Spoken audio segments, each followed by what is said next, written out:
naval patrol vessels, communication networks, docks, railways, roads, bridges, hundreds of millions of dollars of supplies and equipment, approaching $1 billion in total since the end of the World War, and millions more to create a secret Army Reserve fighting unit composed principally of the ex-members of the Nazi security battalions referred to earlier. The U.S. military mission took over the development of battle plans for the army from the ineffective Greek generals. The mission, related British military writer Major Edgar Obelins, took a tough line and insisted that all its recommendations be carried into effect, at once and in full.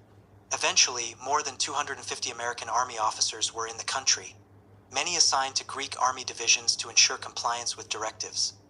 Others operated at the brigade level. Another 200 or so U.S. Air Force and Navy personnel were also on active duty in Greece. All military training methods and programs were revised, revitalized, and tightened up under American supervision. Infantry units made more mobile with increased firepower. Special commando units trained in anti-guerrilla tactics, training in mountain warfare, augmented by some 4,000 mules, shipped to Greece by the United States, at American insistence. Whole sections of the population uprooted to eliminate the guerrillas' natural base of operation and source of recruits, just as would be done in Vietnam 20 years later. Both on the ground and in the air, American support was becoming increasingly active, observed C.M. Woodhouse, the British colonel and historian who served in Greece during the mid-1940s, and the theoretical line between advice, intelligence, and combat was a narrow one. The Greek leftists held out for 3 terrible years. Despite losses of many tens of thousands, they were always able to replenish their forces, even increase their number.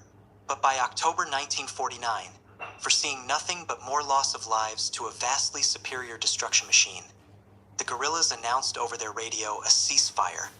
It was the end of the Civil War. The extent of American hegemony over Greece from 1947 onwards can scarcely be exaggerated. We have seen Marshall's directives to Griswold and the American management of the military campaign. There were many other manifestations of the same phenomenon, of which the following are a sample. In September 1947, Vice Prime Minister Konstantin Saldaris agreed to the dissolution of the government and the creation of a new ruling coalition. In doing so, said the New York Times, Saldaris had surrendered to the desires of Dwight P. Griswold, of U.S. Ambassador McVeigh, and also of the king. Before Saldaris addressed the Greek legislature on the matter, McVeigh stepped in to make a change to the speech. Over the next several years, each of the frequent changes of prime minister came about only after considerable American input, if not outright demand. One example of the latter occurred in 1950, when then American Ambassador Henry Grady sent a letter to Prime Minister Venizelos threatening to cut off U.S. aid if he failed to carry out a government reorganization. Venizelos was compelled to step down. The American influence was felt in regard to other high positions in Greek society as well. Andreas Papandreou, later to become Prime Minister himself, has written of this period that cabinet members and army generals, political party leaders, and members of the establishment all made open references to American wishes or views in order to justify or to account for their own actions or positions. Before undertaking a new crackdown on dissidents in July 1947, Greek authorities first approached Ambassador McVeigh. The ambassador informed them that the U.S. government would have no objection to preventive measures if they were considered necessary. Reassured, the Greeks went ahead and rounded up 4,000 people in 1 week. An example of what could land a Greek citizen in prison is the case of the EAM member who received an 18-month sentence for printing remarks deemed insulting to Dwight Griswold. He had referred to the American as the official representative of a foreign country. In the economic sphere, Andreas Papandreou noted, the United States exercised almost dictatorial control during the early 50s, requiring that the signature of the chief of the U.S. Economic Mission appear alongside that of the Greek Minister of Coordination on any important documents. Earlier, American management of the economy may have been even tighter. A memorandum from Athens dated November 17, 1947, from the American mission to aid Greece to the State Department in Washington, read in part, "We have established practical control over national budget, taxation, currency issuance, price and wage policies, and state economic planning, as well as over imports and exports, the issuance of foreign exchange, and the direction of military reconstruction and relief expenditures. There was, moreover, the creation of a new internal security agency, named and modeled after the CIA, KYP in Greek. Before long, KYP was carrying out all the endearing practices of secret police everywhere, including systematic torture. By the early 1950s, Greece had been molded into a supremely reliable ally client of the United States. It was staunchly anti-communist and well integrated into the NATO system. It sent troops to Korea to support the United States' pretense that it was not simply an American war. It is safe to say that had the left come to power, Greece would have been much more independent of the United States. Greece would likely have been independent as well of the Soviet Union, to whom the Greek left owed nothing. Like Yugoslavia, which is also free of a common border with the USSR, Greece would have been friendly towards the Russians but independent. When, in 1964, there came to power in Greece a government which entertained the novel idea that Greece was a sovereign nation, the United States and its Greek cohorts, as we shall see, quickly and effectively stamped out the heresy. 4. The Philippines, 1940s and 1950s. America's oldest colony. I walked the floor of the White House night after night until midnight, and I am not ashamed to tell you, gentlemen, that I went down on my knees and prayed to Almighty God for light and guidance more than one night. And one night late it came to me this way. I don't know how it was, but it came, 1, that we could not give them, the Philippine Islands, back to Spain. That would be cowardly and dishonorable. 2, that we could not turn them over to France or Germany, our commercial rivals in the Orient. That would be bad business and discreditable. 3, that we could not leave them to themselves. They were unfit for self-government, and they would soon have anarchy and misrule over there worse than Spain's was. And 4, that there was nothing left for us to do but to take them all, and to educate the Filipinos and uplift and civilize and Christianize them, and by God's grace do the very best we could by them, as our fellow men for whom Christ also died. William McKinley, President of the United States, 1899. William McKinley's idea of doing the very best by the Filipinos was to employ the United States Army to kill them in the tens of thousands, burn down their villages, subject them to torture, and lay the foundation for an economic exploitation which was proudly referred to at the time as imperialism by leading American statesmen and newspapers. After the Spanish had been driven out of the Philippines in 1898 by a combined action of the United States and the Filipinos, Spain agreed to cede, that is, sell, the islands to the United States for $20 million. But the Filipinos, who had already proclaimed their own independent republic, did not take kindly to being treated like a plot of uninhabited real estate. Accordingly, an American force numbering at least 50,000 proceeded to instill in the population a proper appreciation of their status. Thus did America's longest-lasting and most conspicuous colony ever come into being. Nearly half a century later, the U.S. Army again landed in the Philippines to find a nationalist movement fighting against a common enemy, this time the Japanese. While combating the Japanese during 1945, the American military took many measures aimed at quashing this resistance army. The Hooks, a shortening of Hagbalahap, People's Army Against Japan in Tagalog.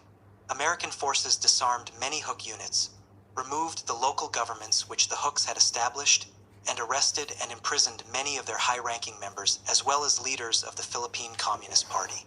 Guerrilla forces, primarily organized and led by American officers and composed of U.S. and Filipino soldiers of the so-called U.S. Army forces in the Far East, undertook police-type actions which resulted in a virtual reign of terror against the Hooks and suspected sympathizers.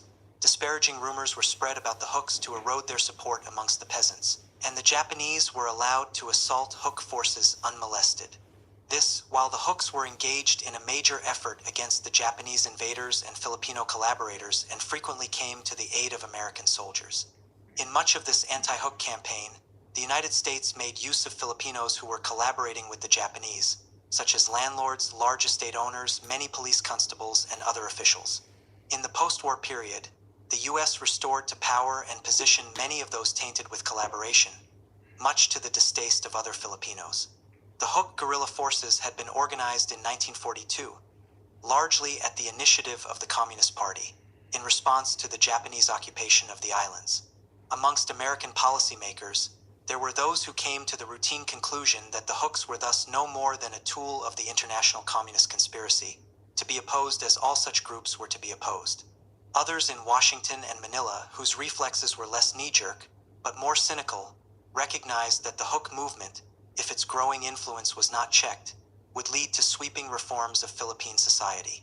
The centerpiece of the hook political program was land reform, a crying need in this largely agricultural society. On occasion, U.S. officials would pay lip service to the concept, but during 50 years of American occupation, nothing of the sort had been carried out. The other side of the hook coin was industrialization, which the United States had long thwarted in order to provide American industries with a veritable playground in the Philippines. From the hook's point of view, such changes were but prologue to raising the islanders from their state of backwardness, from illiteracy, grinding poverty, and the diseases of poverty like tuberculosis and beriberi. The communist Hagbalahap Rebellion, reported the New York Times, is generally regarded as an outgrowth of the misery and discontent among the peasants of central Luzon, the main island. A study prepared years later for the U.S. Army echoed this sentiment, stating that the hook's main impetus was peasant grievances, not Leninist designs. Nevertheless, the hook movement was unmistakably a threat to the neocolonial condition of the Philippines, the American sphere of influence, and those Philippine interests which benefited from the status quo. By the end of 1945, for months after the close of World War II, the United States was training and equipping a force of 50,000 Filipino soldiers for the Cold War. In testimony before a congressional committee, Major General William Arnold of the U.S. Army candidly stated that this program was essential for the maintenance of internal order, not for external difficulties at all. None of the congressmen present publicly expressed any reservation about the international propriety of such a foreign policy. At the same time, American soldiers were kept on in the Philippines, and in at least one infantry division combat training was reestablished. This led to vociferous protests and demonstrations by the GIs who wanted only to go home. The inauguration of combat training, the New York Times disclosed, was interpreted by soldiers and certain Filipino newspapers as the preparation for the repression of possible uprisings in the Philippines by disgruntled farm tenant groups. The story added that the soldiers had a lot to say on the subject of American armed intervention in China and the Netherlands Indies Indonesia, which was occurring at the same time. To what extent American military personnel participated directly in the suppression of dissident groups in the Philippines after the war is not known. The hooks, though not trusting Philippine and U.S. authorities enough to voluntarily surrender their arms, did test the good faith of the government by taking part in the April 1946 national elections as part of a democratic alliance of liberal and socialist peasant political groups. Philippine independence was scheduled for 3 months later, the 4th of July to be exact. As matters turned out, the commander-in-chief of the hooks, Luis Turok, and several other alliance members and reform-minded candidates who won election to Congress, 3 to the Senate and 7 to the House, were not allowed to take their seats under the transparent fiction that coercion had been used to influence voters. No investigation or review of the cases had even been carried out by the appropriate body, the Electoral Tribunal. 2 years later, Turok was temporarily allowed to take his seat when he came to Manila to discuss a ceasefire with the government. The purpose of denying these candidates their seats was equally transparent. The government was thus able to push through Congress the controversial Philippine-U.S. Trade Act, passed by 2 votes more than required in the House, and by nothing to spare in the Senate, which yielded to the United States bountiful privileges and concessions in the Philippine economy, including equal rights in the development of the nation's natural resources and the operation of its public utilities. This parity provision was eventually extended to every sector of the Philippine economy. The debasement of the electoral process was followed by a wave of heavy brutality against the peasants carried out by the military, the police, and landlord goon squads. According to Luis Turok, in the months following the election, peasant villages were destroyed, more than 500 peasants and their leaders killed, and about 3 times that number jailed, tortured, maimed, or missing. The hooks and others felt they had little alternative but to take up arms once again. Independence was not likely to change much of significance. American historian George E. Taylor, of impeccable establishment credentials, in a book which bears the indication of CIA sponsorship, was yet moved to state that independence was marked by lavish expressions of mutual goodwill, by partly fulfilled promises, and by a restoration of the old relationship in almost everything except in name. Many demands were made of the Filipinos for the commercial advantage of the United States, but none for the social and political advantage of the Philippines. The American military was meanwhile assuring a home for itself in the Philippines. A 1947 agreement provided sites for 23 U.S. military bases in the country. The agreement was to last for 99 years. It stipulated that American servicemen who committed crimes outside the bases while on duty could be tried only by American military tribunals inside the bases. By the terms of a companion military assistance pact, the Philippine government was prohibited from purchasing so much as a bullet from any arms source other than the U.S., except with American approval. Such a state of affairs, necessarily involving training, maintenance, and spare parts, made the Philippine military extremely dependent upon their American counterparts. Further, no foreigners other than Americans were permitted to perform any function for or with the Philippine Armed Forces without the approval of the United States.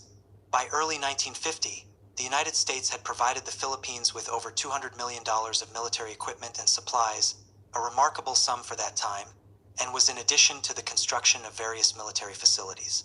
The Joint U.S. Military Advisory Group, JUSMAG, reorganized the Philippine Intelligence Capability and Defense Department, put its chosen man, Ramon Magsaysay, at its head, and formed the Philippine Army into battalion combat teams trained for counterinsurgency warfare.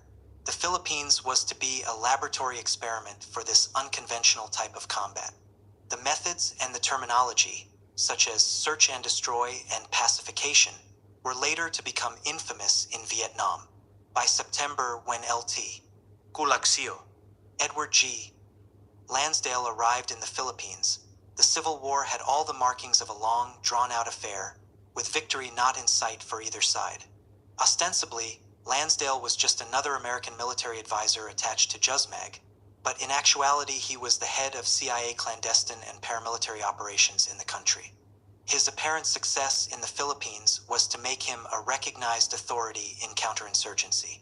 In his later reminiscences about this period in his life, Lansdale relates his surprise at hearing from informed Filipino civilian friends about how repressive the Quirino government was, that its atrocities matched those of, or attributed to, the Hooks, that the government was rotten with corruption, down to the policeman in the street.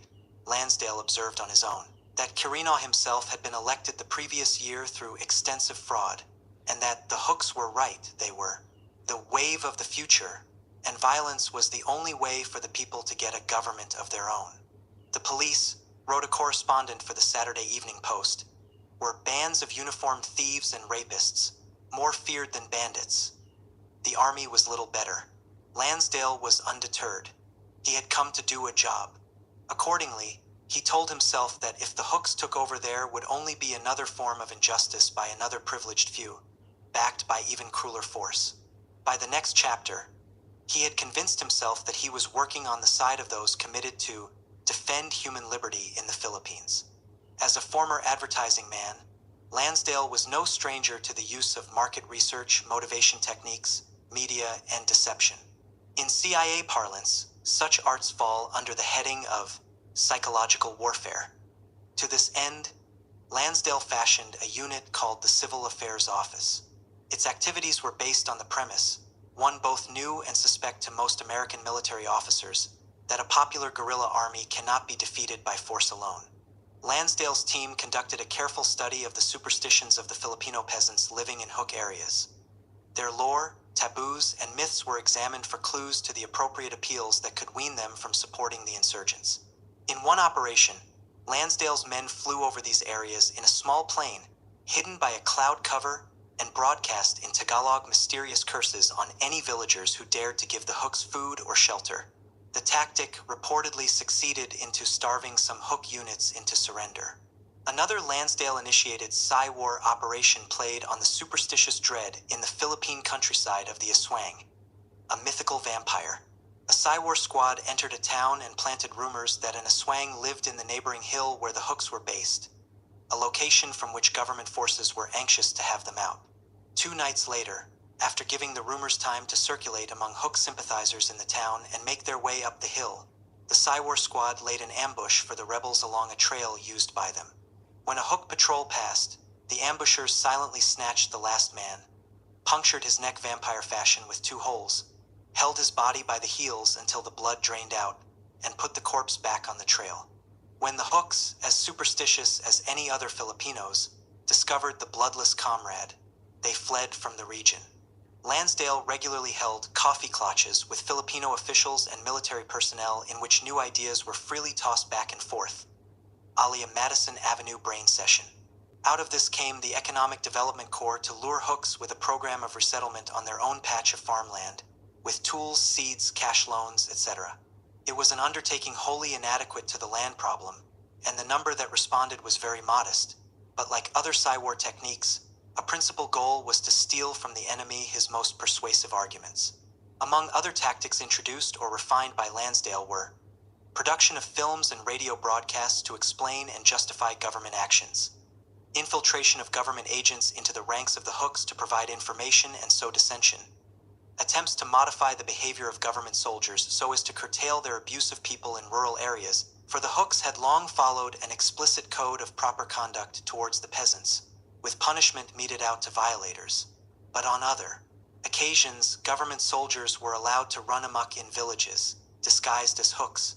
This last, revealed L. Fletcher Prouty, was a technique developed to a high art in the Philippines, in which soldiers were set upon the unwary village in the grand manner of a Cecil B. DeMille production. Prouty, a retired U.S. Air Force colonel, was for 9 years the focal point officer for contacts between the Pentagon and the CIA. He has described another type of scenario by which the Hooks were tarred with the terrorist brush, serving to obscure the political nature of their movement and mar their credibility. In the Philippines, lumbering interests and major sugar interests have forced tens of thousands of simple, backward villagers to leave areas where they have lived for centuries. When these poor people flee to other areas, it should be quite obvious that they in turn then infringe upon the territorial rights of other villagers or landowners.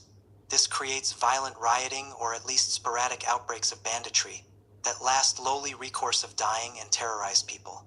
Then, when the distant government learns of the banditry and rioting, it must offer some safe explanation.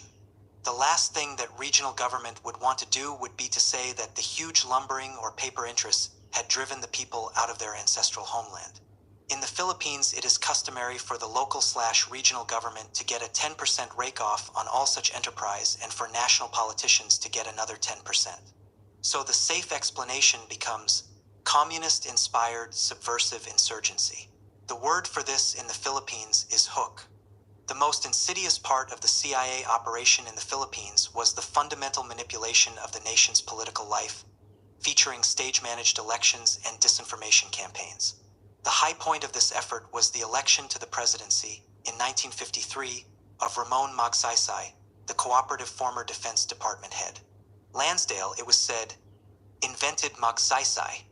His CIA front organizations, such as the National Movement for Free Elections, ran the Filipinos campaign with all the license, impunity, and money that one would expect from the Democratic or Republican national committees operating in the US, or perhaps more to the point, Mayor Daley operating in Chicago. Yet the New York Times, in an editorial, was moved to refer to the Philippines as democracy's showcase in Asia. The CIA, on one occasion, drugged the drinks of Magsaysay's opponent, incumbent President Elpidio Quirino, before he gave a speech so that he would appear incoherent. On another occasion, when Magsaysay insisted on delivering a speech which had been written by a Filipino instead of one written by Lansdale's team, Lansdale reacted in a rage, finally hitting the presidential candidate so hard that he knocked him out. Magsaysay won the election, but not before the CIA had smuggled in guns for use in a coup in case their man lost. Once Magsaysay was in office, the CIA wrote his speeches, carefully guided his foreign policy, and used its press assets, paid editors and journalists, to provide him with a constant clack of support for his domestic programs and his involvement in the US-directed anti-communist crusade in Southeast Asia, as well as to attack anti-US newspaper columnists.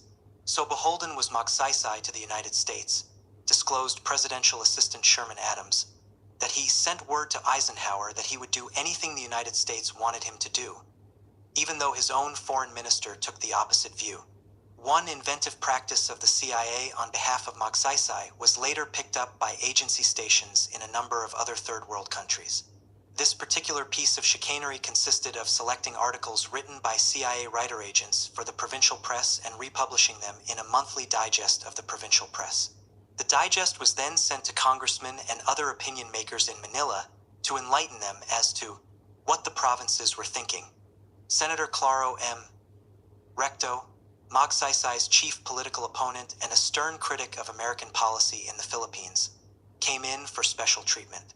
The CIA planted stories that he was a communist Chinese agent, and it prepared packages of condoms labeled courtesy of Claro M.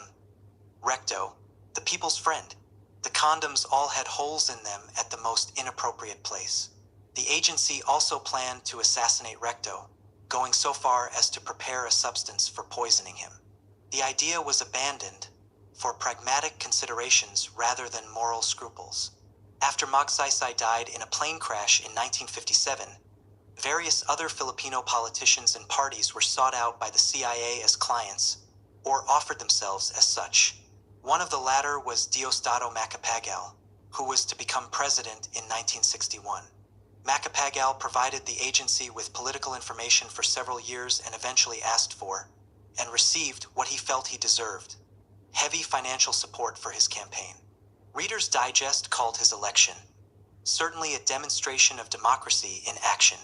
Ironically, Macapagal had been the bitterest objector to American intervention in the Magsaysay election in 1953, quoting time and again from the Philippine law that no foreigner shall aid any candidate directly or indirectly or take part in or influence in any manner any election.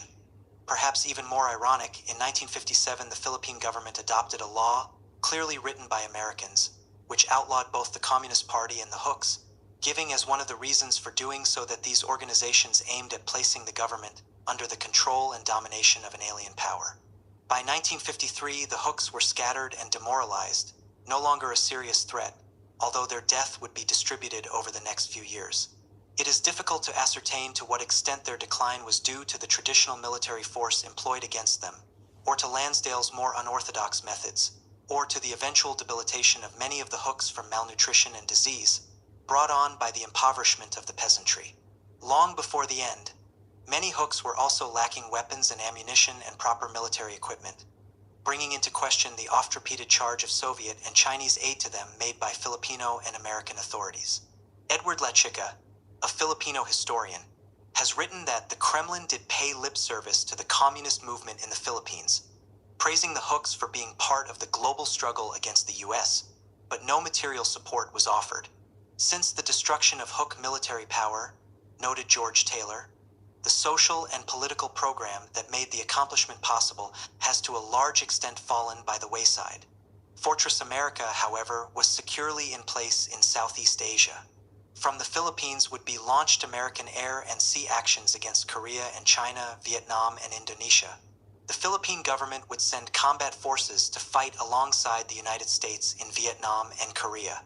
On the islands' bases, the technology and art of counterinsurgency warfare would be imparted to the troops of America's other allies in the Pacific. 5. Koreo 1945-1953. Was it all that it appeared to be?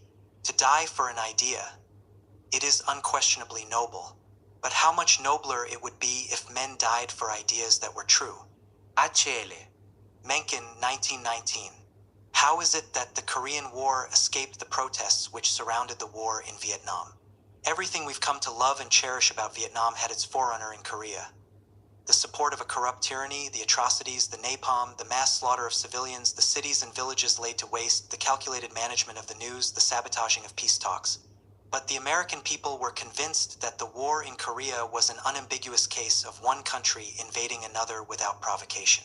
A case of the bad guys attacking the good guys who were being saved by the even better guys. None of the historical, political, and moral uncertainty that was the dilemma of Vietnam. The Korean War was seen to have begun in a specific manner. North Korea attacked South Korea in the early morning of June 25, 1950, while Vietnam, no one seemed to know how it all began, or when, or why, and there was little in the way of accusations about American imperialism in Korea. The United States, after all, was fighting as part of a United Nations army. What was there to protest about? And of course there was McCarthyism, so prevalent in the early 1950s, which further served to inhibit protest. There were, in fact, rather different interpretations to be made of what the war was all about, how it was being conducted, even how it began, but these quickly succumbed to the heat of war fever. Shortly after the close of the Second World War, the Soviet Union and the United States occupied Korea in order to expel the defeated Japanese. A demarcation line between the Russian and American forces was set up along the 38th parallel. The creation of this line in no way had the explicit or implicit intention of establishing two separate countries. But the Cold War was soon to intrude. Both powers insisted that unification of North and South was the principal and desired goal. However, they also desired to see this carried out in their own ideological image, and settled thereby into a routine of proposal and counterproposal, accusation and counteraccusation, generously intermixed with deviousness, and produced nothing in the way of an agreement during the ensuing years. Although both Moscow and Washington and their hand-picked Korean leaders were not always displeased about the division of the country, on the grounds that half a country was better than none, officials and citizens of both sides continued to genuinely call for unification on a regular basis. That Korea was still one country, with unification still the goal at the time the war began, was underscored by the chief U.S. delegate to the UN, Warren Austin, in a statement he made shortly afterwards. The artificial barrier which has divided North and South Korea has no basis for existence either in law or in reason. Neither the United Nations, its Commission on Korea, nor the Republic of Korea, South Korea, recognize such a line. Now the North Koreans, by armed attack upon the Republic of Korea, have denied the reality of any such line. The two sides had been clashing across the parallel for several years. What happened on that fateful day in June could thus be regarded as no more than the escalation of an ongoing civil war. The North Korean government has claimed that in 1949 alone, the South Korean army or police perpetrated 2,617 armed incursions into the north to carry out murder, kidnapping, pillage, and arson for the purpose of causing social disorder and unrest, as well as to increase the combat capabilities of the invaders. At times, stated the Pyongyang government, thousands of soldiers were involved in a single battle with many casualties resulting. A State Department official, Ambassador-at-Large Philip C. Jessup, speaking in April 1950, put it this way: there is constant fighting between the South Korean army and bands that infiltrate the country from the north. There are very real battles involving perhaps 1,000 or 2,000 men. When you go to this boundary, as I did, you see troop movements, fortifications, and prisoners of war. Seen in this context, the question of who fired the first shot on June 25, 1950 takes on a much reduced air of significance. As it is, the North Korean version of events is that their invasion was provoked by 2 days of bombardment by the South Koreans, on the 23rd and 24th, followed by a surprise South Korean attack across the border on the 25th against the western town of Haeju and other places. Announcement of the southern attack was broadcast over the North's radio later in the morning of the 25th. Contrary to general belief at the time, no United Nations group, neither the UN Military Observer Group in the field nor the UN Commission on Korea in Seoul witnessed or claimed to have witnessed the outbreak of hostilities. The observer group's field trip along the parallel ended on June 23rd. Its statements about what took place afterward are either speculation or based on information received from the South Korean government or the US military. Moreover, early in the morning of the 26th, the South Korean Office of Public Information announced that Southern forces had indeed captured the North Korean town of Haeju. The announcement stated that the attack had occurred that same morning, but an American military status report as of nightfall on the 25th notes that all southern territory west of the Imjin River had been lost to a depth of at least 3 miles inside the border except in the area of the Haeju counterattack. In either case, such a military victory on the part of the southern forces is extremely difficult to reconcile with the official Western account, maintained to this day, that has the North Korean army sweeping south in a devastating surprise attack, taking control of everything that lay before it, and forcing South Korean troops to evacuate further south. Subsequently, the South Korean government denied that its capture of Haeju had actually taken place, blaming the original announcement, apparently, on an exaggerating military officer. One historian has ascribed the allegedly incorrect announcement to an error due to poor communications, plus an attempt to stiffen South Korean resistance by claiming a victory. Whatever actually lay behind the announcement, it is evident that very little reliance, if any, can be placed upon statements made by the South Korean government concerning the start of the war. There were, in fact, reports in the Western press of the attack on Haeju which made no mention of the South Korean government's announcement, and which appear to be independent confirmations of the event. The London Daily Herald, in its issue of June 26th, stated that American military observers said the Southern forces had made a successful relieving counterattack near the west coast, penetrated 5 miles into Northern Territory, and seized the town of Haeju. This was echoed in the Guardian of London the same day. American officials confirmed that the Southern troops had captured Haeju. Similarly, the New York Herald Tribune reported, also on the 26th, that South Korean troops drove across the 38th parallel, which forms the frontier, to capture the manufacturing town of Haeju, just north of the line. The Republican troops captured quantities of equipment. None of the accounts specified just when the attack took place. On the 25th, American writer John Gunther was in Japan preparing his biography of General Douglas MacArthur. As he recounts in the book, he was playing tourist in the town of Nikko with 2 important members of the American occupation, when one of these was called unexpectedly to the telephone. He came back and whispered, "A big story has just broken. The South Koreans have attacked North Korea." That evening, Gunther and his party returned to Tokyo, where several officers met us at the station to tell us correctly, and with much amplification, what had happened. There was no doubt whatever that North Korea was the aggressor. And the telephone call? Gunther explains, the message may have been garbled in transmission. Nobody knew anything much at headquarters the first few hours, and probably people were taken in by the blatant, corrosive lies of the North Korean radio. There is something a little incongruous about the picture of American military and diplomatic personnel, practicing anti-communists each one, being taken in on so important a matter by communist lies, blatant ones no less. The head of South Korea, Syngman Rhee, had often expressed his desire and readiness to compel the unification of Korea by force. On June 26th, the New York Times reminded its readers that, on a number of occasions, Dr. Rhee has indicated that his army would have taken the offensive if Washington had given the consent. The newspaper noted also that before the war began, the warlike talk strangely had almost all come from South Korean leaders. Rhee may have had good reason for provoking a full-scale war apart from the issue of unification. On May 30th, elections for the National Assembly were held in the South, in which Rhee's party suffered a heavy setback and lost control of the assembly. Like countless statesmen before and after him, Rhee may have decided to play the war card to rally support for his shaky rule. A labor advisor attached to the American aid mission in South Korea, Stanley Earle, resigned in July, expressing the opinion that the South Korean government was an oppressive regime which did very little to help the people, and that an internal South Korean rebellion against the Rhee government would have occurred if the forces of North Korea had not invaded. Soviet leader Nikita Khrushchev, in his reminiscences, makes it plain that the North Koreans had contemplated an invasion of the South for some time, and he reports their actual invasion without any mention of provocation on that day. This would seem to put that particular question to rest.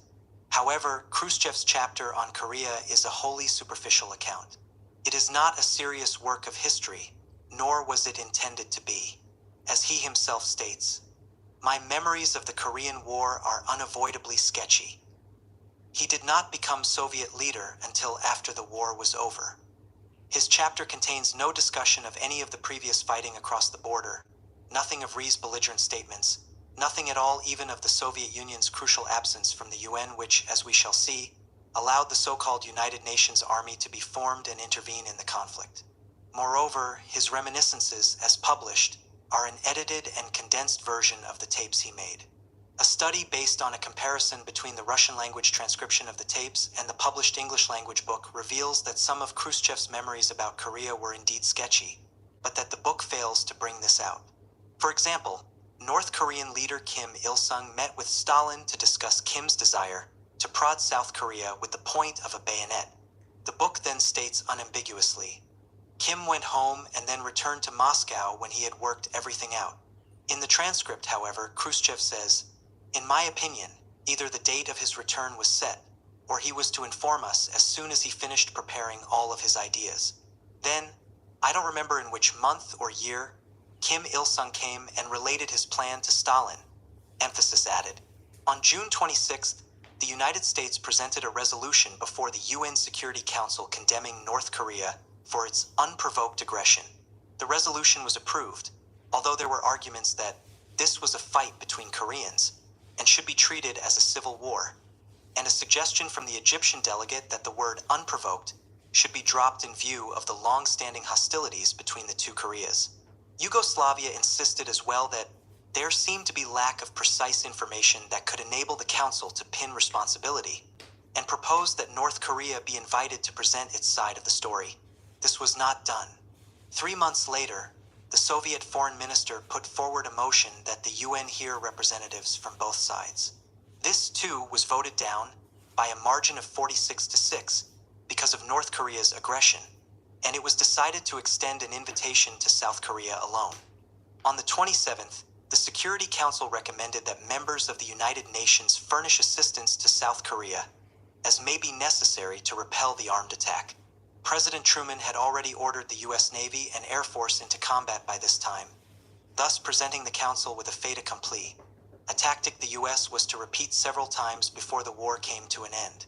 The Council made its historic decision with the barest of information available to it, and all of it derived from and selected by only one side of the conflict. This was, as journalist I.F. Stone put it, neither honorable nor wise. It should be kept in mind that in 1950 the United Nations was in no way a neutral or balanced organization. The great majority of members were nations very dependent upon the United States for economic recovery or development. There was no third world bloc which years later pursued a UN policy much more independent of the United States. And only 4 countries of the Soviet bloc were members at the time, none on the Security Council. Neither could UN Secretary General Trygve Lie of Norway be regarded as neutral in the midst of Cold War controversy. In his memoirs, he makes it remarkably clear that he was no objective outsider. His chapters on the Korean War are pure near-reflex anti-communism and reveal his maneuvering on the issue. In 1949, it was later disclosed, Lie had entered into a secret agreement with the U.S. State Department to dismiss from UN employment individuals whom Washington regarded as having questionable political leanings. The adoption of these resolutions by the Security Council was possible only because the Soviet Union was absent from the proceedings due to its boycott of the United Nations over the refusal to seat Communist China in place of Taiwan. If the Russians had been present, they undoubtedly would have vetoed the resolutions. Their absence has always posed an awkward problem for those who insist that the Russians were behind the North Korean invasion. One of the most common explanations offered is that the Russians, as a CIA memorandum stated, wanted to challenge the U.S. specifically and test the firmness of U.S. resistance to communist expansion. Inasmuch as, during the existence of the Soviet Union, the same analysis was put forth by American political pundits for virtually every encounter between the United States and leftists anywhere in the world, before and after Korea, it would appear that the test was going on for an inordinately long period, and one can only wonder why the Soviets never came to a conclusion. The finishing touch, wrote I.F. Stone, was to make the United Nations forces subject to MacArthur without making MacArthur subject to the United Nations. This came on July 7th in a resolution introduced jointly by Britain and France. This is commonly supposed to have established a United Nations command. Actually, it did nothing of the sort. The resolution recommended that all members providing military forces and other assistance make such forces and other assistance available to a unified command under the United States, emphasis added. It further requested the United States to designate the commander of such forces. This would be the redoubtable MacArthur. It was to be an American show. Military personnel of some 16 other countries took part in one way or another, but, with the exception of the South Koreans, there could be little doubt as to their true status or function. Eisenhower later wrote in his memoirs that when he was considering U.S. military intervention in Vietnam in 1954, also as part of a coalition, he recognized that the burden of the operation would fall on the United States, But the token forces supplied by these other nations, as in Korea, would lend real moral standing to a venture that otherwise could be made to appear as a brutal example of imperialism. Emphasis added. The war, and a brutal one it was indeed, was fought ostensibly in defense of the Syngman Rhee regime. Outside of books published by various South Korean governments, it is rather difficult to find a kind word for the man the United States brought back to Korea in 1945 after decades of exile in America during the Japanese occupation of his country. Flown into Korea in one of MacArthur's airplanes, Rhee was soon maneuvered into a position of prominence and authority by the U.S. Army military government in Korea, Usamjik. In the process, American officials had to suppress a provisional government, the Korean People's Republic, that was the outgrowth of a number of regional governing committees set up by prominent Koreans and which had already begun to carry out administrative tasks, such as food distribution and keeping order. The KPR's offer of its services to the arriving Americans was dismissed out of hand. Despite its communist-sounding name, the KPR included a number of conservatives. Indeed, Rhee himself had been given the leading position of chairman.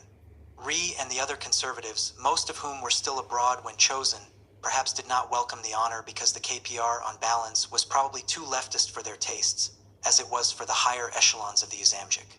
But after 35 years under the Japanese, any group or government set up to undo the effects of colonialism had to have a revolutionary tinge to it. It was the conservatives in Korea who had collaborated with the Japanese, leftists and other nationalists who had struggled against them. The makeup of the KPR necessarily reflected this, and it was reportedly more popular than any other political grouping. Whatever the political leanings or intentions of the KPR, by denying it any authority, status, or form, the Usamjik was regulating Korean political life as if the country were a defeated enemy and not a friendly state liberated from a common foe and with a right to independence and self-determination. The significance of shunting aside the KPR went beyond this. John Gunther, hardly a radical, summed up the situation this way. So the first and best chance for building a united Korea was tossed away, and Alfred Crofts, a member of the American military government at the time, has written that a potential unifying agency became thus one of the 54 splinter groups in South Korean political life. Syngman Rhee would be Washington's man, eminently pro-American, strongly anti-communist, sufficiently controllable. His regime was one in which landlords, collaborators, the wealthy, and other conservative elements readily found a home. Crofts has pointed out that before the American landings, a political right, associated in popular thought with colonial rule, could not exist, but shortly afterward we were to foster at least 3 conservative factions. Committed to establishing free enterprise, the Usamjik sold off vast amounts of confiscated Japanese property, homes, businesses, industrial raw materials, and other valuables. Those who could most afford to purchase these assets were collaborators who had grown rich under the Japanese and other profiteers. With half the wealth of the nation up for grabs, demoralization was rapid. While the Russians did a thorough house cleaning of Koreans in the north who had collaborated with the Japanese, the American military government in the south allowed many collaborators, and at first even the Japanese themselves, to retain positions of administration and authority, much to the consternation of those Koreans who had fought against the Japanese occupation of their country. To some extent, these people may have been retained in office because they were the most experienced at keeping the country running. Another reason has been suggested: to prevent the Korean People's Republic from assuming a measure of power. And while the North soon implemented widespread and effective land reform and at least formal equality for women, the Rhee regime remained hostile to these ideals. 2 years later, it enacted a land reform measure, but this applied only to former Japanese property. A 1949 law to cover other holdings was not enforced at all, and the abuse of land tenants continued in both old and new forms. Public resentment against the US/Rhee administration was aroused because of these policies as well as because of the suppression of the KPR and some very questionable elections. So reluctant was Rhee to allow an honest election, that by early 1950 he had become enough of an embarrassment to the United States for Washington officials to threaten to cut off aid if he failed to do so and also improve the state of civil liberties. Apparently because of this pressure, the elections held on May 30th were fair enough to allow moderate elements to participate, and, as mentioned earlier, the Rhee government was decisively repudiated. The resentment was manifested in the form of frequent rebellions, including some guerrilla warfare in the hills from 1946 to the beginning of the war and even during the war. The rebellions were dismissed by the government as communist-inspired and repressed accordingly, but as John Gunther observed, it can be safely said that in the eyes of Hodge, the commander of U.S. forces in Korea, and Ri, particularly at the beginning, almost any Korean not an extreme rightist was a communist and potential traitor. General Hodge evidently permitted U.S. troops to take part in the repression. Mark Gain, a correspondent in Korea for the Chicago Sun, wrote that American soldiers fired on crowds, conducted mass arrests, combed the hills for suspects, and organized posses of Korean rightists, constabulary and police for mass raids. Gain related that one of Hodge's political advisors assured him, Gain, that Ri was not a fascist. He is 2 centuries before fascism, a pure bourbon. Describing the government's anti-guerrilla campaign in 1948, pro-Western political scientist John Ki-Chang-Oh of Marquette University has written, in these campaigns, the civil liberties of countless persons were often ignored. Frequently, hapless villagers, suspected of aiding the guerrillas, were summarily executed. A year later, when a committee of the National Assembly launched an investigation of collaborators, Ri had his police raid the assembly. 22 people were arrested, of whom 16 were later found to have suffered either broken ribs, skull injuries, or broken eardrums. At the time of the outbreak of war in June 1950, there were an estimated 14,000 political prisoners in South Korean jails. Even during the height of the war in February 1951, reported Professor Oh, there was the Kokong incident, again involving suspicion of aiding guerrillas, in which about 600 men and women, young and old, were herded into a narrow valley and mowed down with machine guns by a South Korean army unit. Throughout the war, a continuous barrage of accusations was leveled by each side at the other, charging the enemy with engaging in all manner of barbarity and atrocity against troops, prisoners of war, and civilians alike in every part of the country. Each side occupied the other's territory at times, trying to outdo each other in a verbal war of superlatives almost as heated as the combat. In the United States, this produced a body of popular myths, not unlike those emerging from other wars which are widely supported at home. By contrast, during the Vietnam War, the inclination of myths to flourish was regularly countered by numerous educated protesters who carefully researched the origins of the war, monitored its conduct, and publicized studies sharply at variance with the official versions, eventually influencing the mass media to do the same. There was, for example, the consensus that the brutality of the war in Korea must be laid overwhelmingly on the doorstep of the North Koreans. The Kokong incident mentioned above may be relevant to providing some counterbalance to this belief. Referring to the incident, the British Korea scholar John Halliday observed, this account not only serves to indicate the level of political violence employed by the UN side, but also confers inherent plausibility on DPRK North Korea and Southern opposition accusations of atrocities and mass executions by the UN forces and Ri officials during the occupation of the DPRK in late 1950. After all, if civilians could be mowed down in the South on suspicion of aiding, not even being guerrillas, what about the North, where millions could reasonably be assumed to be communists or political militants? Emphasis in original. Oh's account is but one of a number of reports of slaughter carried out by the South Koreans against their own people during the war. The New York Times reported a wave of South Korean government executions in Seoul in December 1950. Renee Cutforth, a correspondent for the BBC in Korea, later wrote of the shooting without trial of civilians, designated by the police as communist. These executions were done, usually at dawn, on any patch of waste ground where you could dig a trench and line up a row of prisoners in front of it. And Gregory Henderson, a U.S. diplomat who served 7 years in Korea in the 1940s and 50s, has stated that probably over 100,000 were killed without any trial whatsoever by Ri's forces in the South during the war. Following some of the massacres of civilians in the South, the Ri government turned around and attributed them to Northern troops. One way in which the United States contributed directly to the war's brutality was by introducing a weapon which, although used in the last stage of World War II, and in Greece, was new to almost all observers and participants in Korea. It was called napalm. Here is one description of its effect from the New York Times. A napalm raid hit the village 3 or 4 days ago when the Chinese were holding up the advance, and nowhere in the village have they buried the dead because there is nobody left to do so. The inhabitants throughout the village and in the fields were caught and killed and kept the exact postures they had held when the napalm struck. A man about to get on his bicycle, 50 boys and girls playing in an orphanage, a housewife strangely unmarked, holding in her hand a page torn from a Sears Roebuck catalog crayon at mail order number 3,811,294 for a $2.98 bewitching bed jacket coral. There must be almost 200 dead in the tiny hamlet.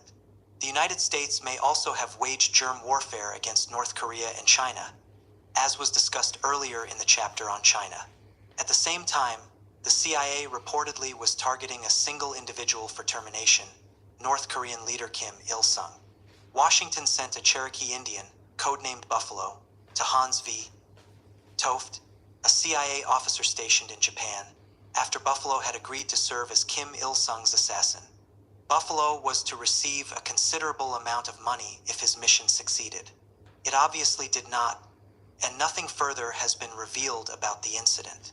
Another widely held belief in the United States during the war was that American prisoners in North Korean camps were dying off like flies because of communist neglect and cruelty. The flames of this very emotional issue were fanned by the tendency of U.S. officials to exaggerate the numbers involved.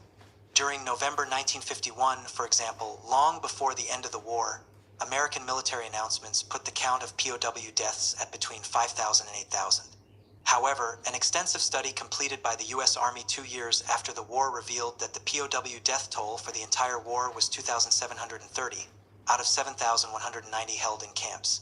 An unknown number of other prisoners never made it to the camps, being shot in the field because of the inconvenience of dealing with them in the midst of combat, a practice engaged in by both sides. The study concluded that there was evidence that the high death rate was not due primarily to communist maltreatment. It could be accounted for largely by the ignorance or the callousness of the prisoners themselves. Callousness refers here to the soldiers' lack of morale and collective spirit. Although not mentioned in the study, the North Koreans, on several occasions, claimed that many American POWs also died in the camps as a result of the heavy U.S. bombing. The study, of course, could never begin to catch up with all the scare headlines to which the Western world had been treated for 3 years. Obscured as well was the fact that several times as many communist prisoners had died in U.S./South Korean camps. Halfway through the war, the official figure stood at 6,600, though these camps did hold many more prisoners than those in the North. The American public was also convinced, and probably still is, that the North Koreans and Chinese had brainwashed U.S. soldiers.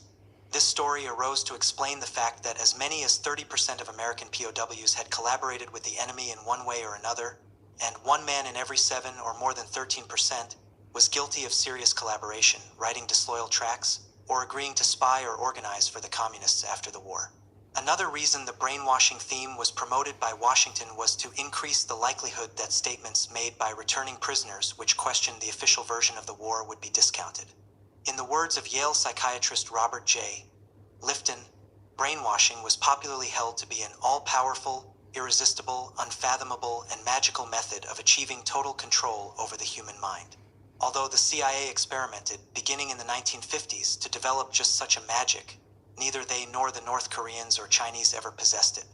The agency began its behavior control or mind control experiments on human subjects, probably suspected double agents, using drugs and hypnosis, in Japan in July 1950, shortly after the beginning of the Korean War.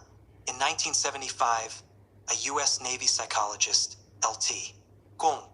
Thomas Narrett, revealed that his naval work included establishing how to induce servicemen who may not be naturally inclined to kill, to do so under certain conditions. He referred to these men using the words hitmen and assassin. Narrett added that convicted murderers as well had been released from military prisons to become assassins.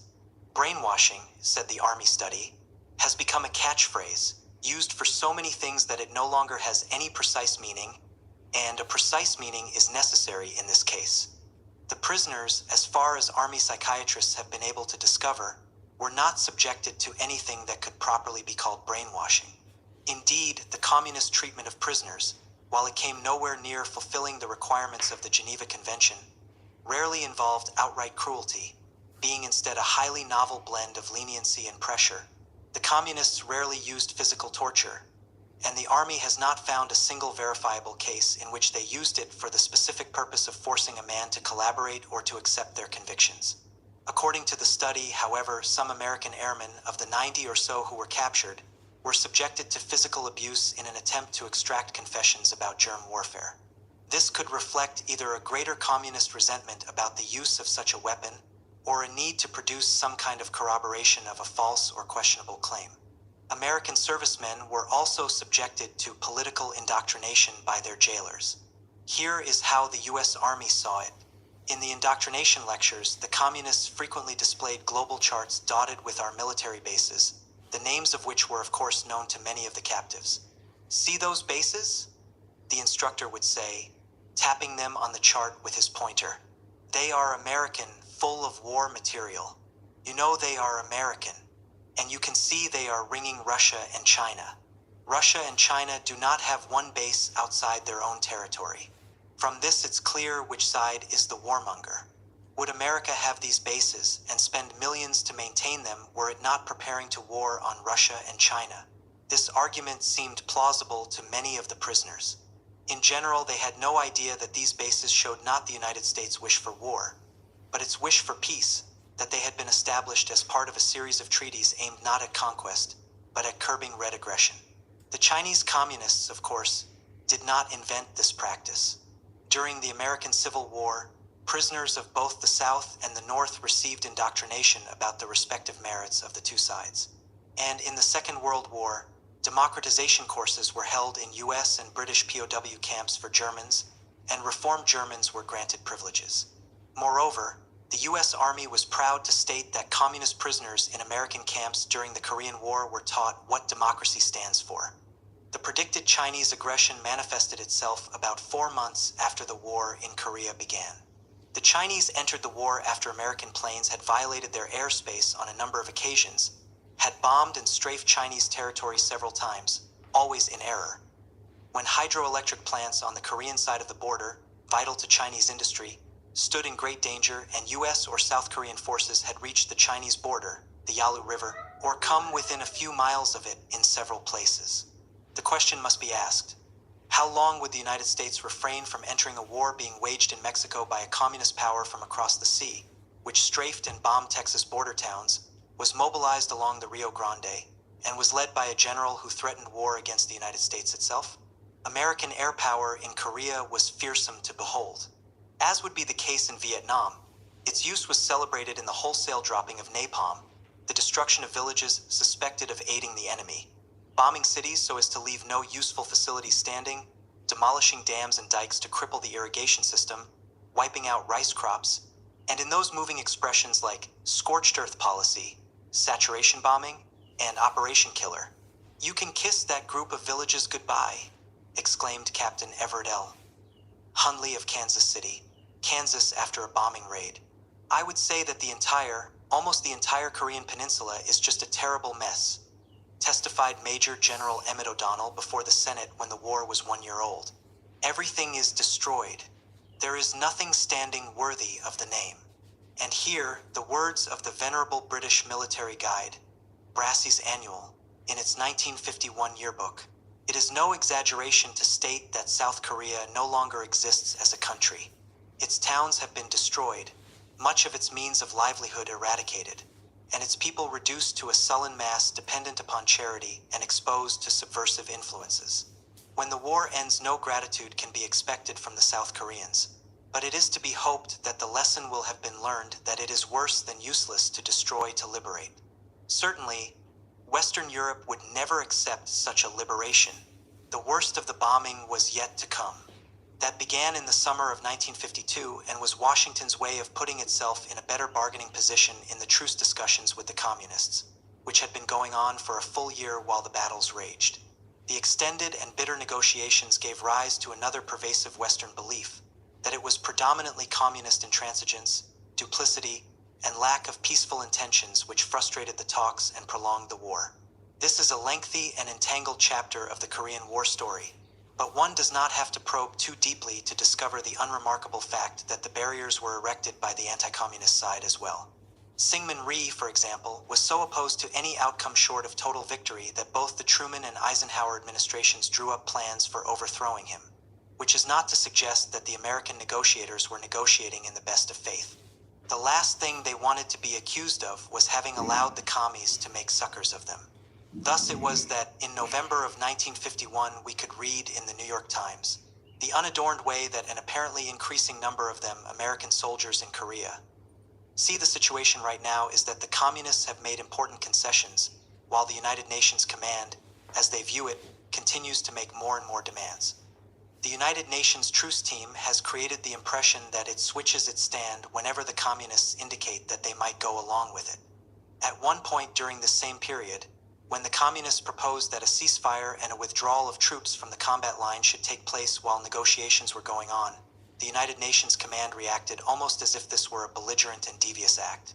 Today's stand by the communists, said the UNC announcement, was virtually a renunciation of their previously stated position that hostilities should continue during armistice talks. Once upon a time, the United States fought a great civil war in which the North attempted to reunite the divided country through military force. Did Korea or China or any other foreign power send in an army to slaughter Americans, charging Lincoln with aggression? Why did the United States choose to wage full-scale war in Korea? Only a year earlier, in 1949, in the Arab-Israeli fighting in Palestine and in the India-Pakistani war over Kashmir, the United Nations, with American support, had intervened to mediate an armistice, not to send in an army to take sides and expand the fighting. And both these conflicts were less in the nature of a civil war than was the case in Korea.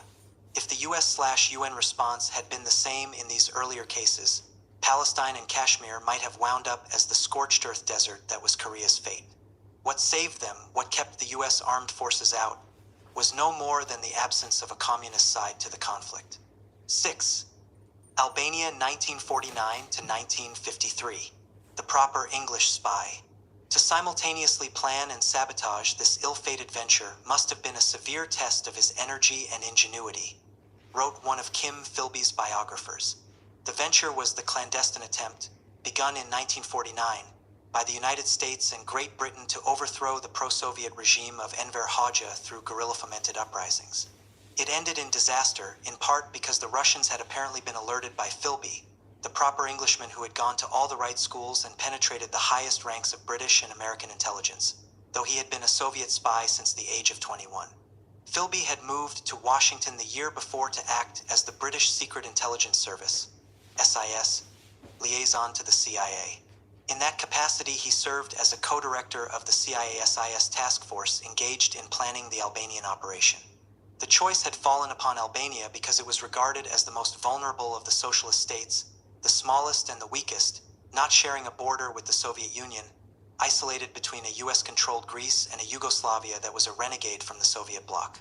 Moreover, a recent agreement between the Soviet Union and Albania involved aid for Albania in return for a Soviet right to build a submarine base with direct access to the Mediterranean.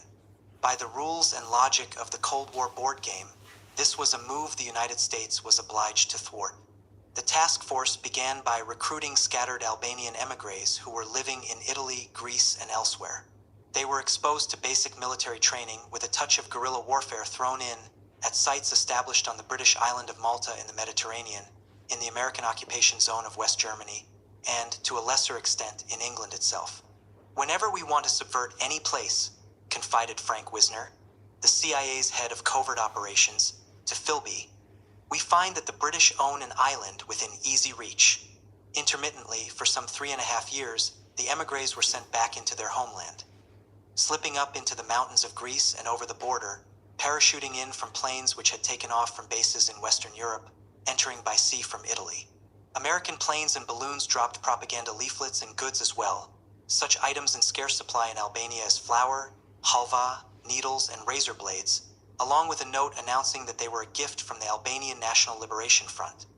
Another instance of the subtle marketing touch that the CIA, born and raised in America, was to bring to so many of its operations. In outline, the plan, or the hope, was for the guerrillas to make for their old home regions and try to stir up anti-Soviet and anti-communist sentiments, eventually leading to uprisings.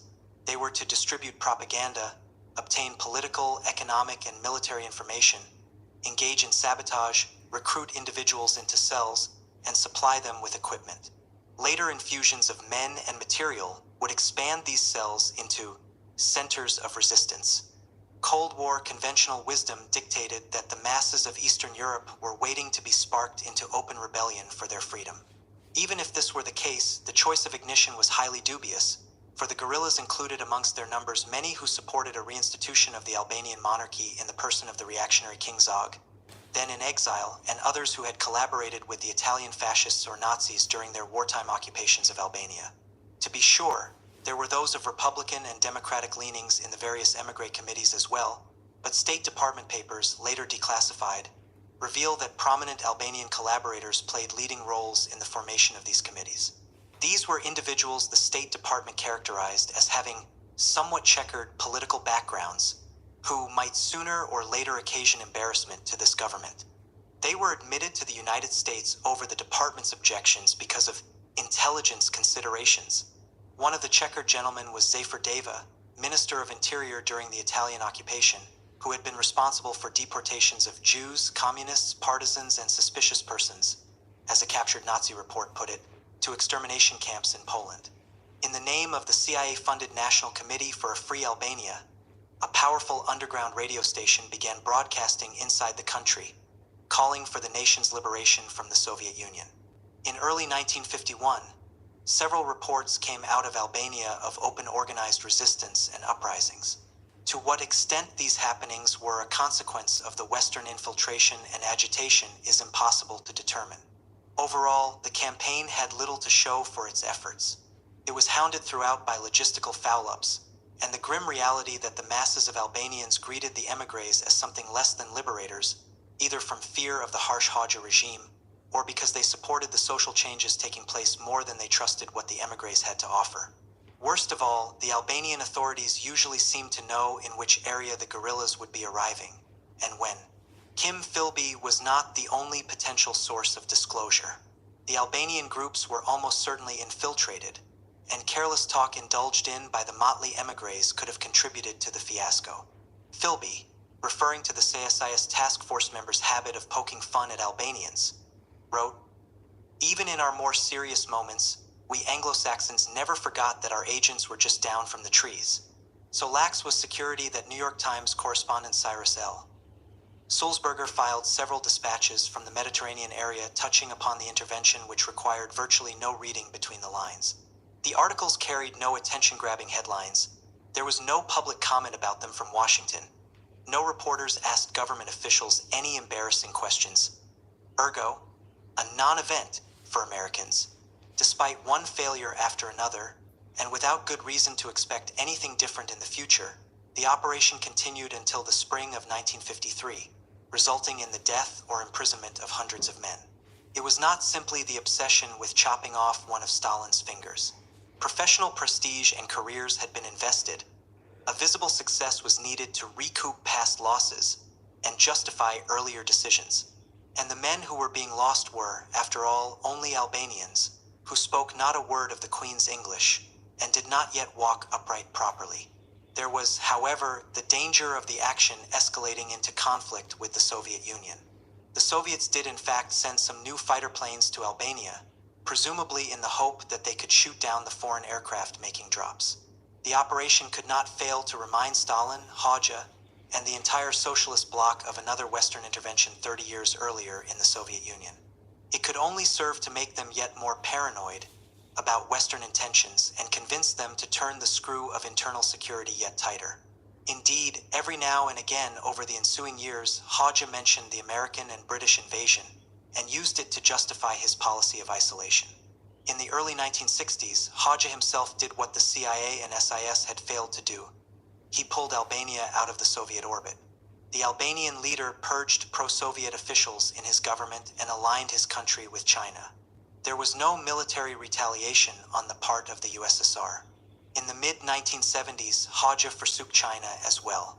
7. Eastern Europe, 1948 to 1956. Operation Splinter Factor. Joseph Swiatlow surfaced at a press conference in Washington on September 28, 1954. Swiatlow was a Pole. He had been a very important one, high up in the Ministry of Public Security, the secret police. The story went that he had defected in West Berlin the previous December while on a shopping trip, and now the State Department was presenting him to the world to clear up the mystery of the Fields, the American citizens who had disappeared in 1949. Swiatlow revealed that Noel Field and his wife Herta had been arrested in Hungary, and that brother Hermann Field had suffered the same fate in Poland at the hands of Swiatlow himself, all in connection with the trial of a leading Hungarian communist. The State Department had already dispatched strong letters to the governments of Hungary and Poland. There is a more expanded and more sinister version of the Josef Swiatlow story. This story has Swiatlow seeking to defect to the British in Warsaw back in 1948 at a time when he was already in his high security position. The British, for various reasons, turned his case over to the United States and, at the request of Allen Dulles, Swiatlow was told to remain at his post until further notice. At this time, Dulles was not yet director of the CIA, but was a close consultant to the agency, had his own men in key positions, and was waiting only until November for Thomas Dewey to win the presidential election and appoint him to the top position. Harry Truman's surprising re-election postponed this for 4 years, but Dulles did become deputy director in 1951.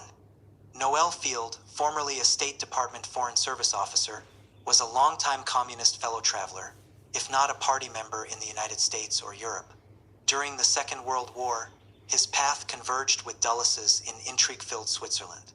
Dulles was an OSS man, Field the representative of the Unitarian Church in Boston helping refugees from Nazi occupation. Field made it a point particularly to help communist refugees, of which there were many inasmuch as communists were second only to Jews on the German persecution list. The OSS aided the operation financially. The communists in turn were an excellent source of information about happenings in Europe of interest to Washington and its allies. Toward the end of the war, Field induced Dulles to provide American support for a project which placed agents in various European countries to prepare the way for the advancing Allied troops.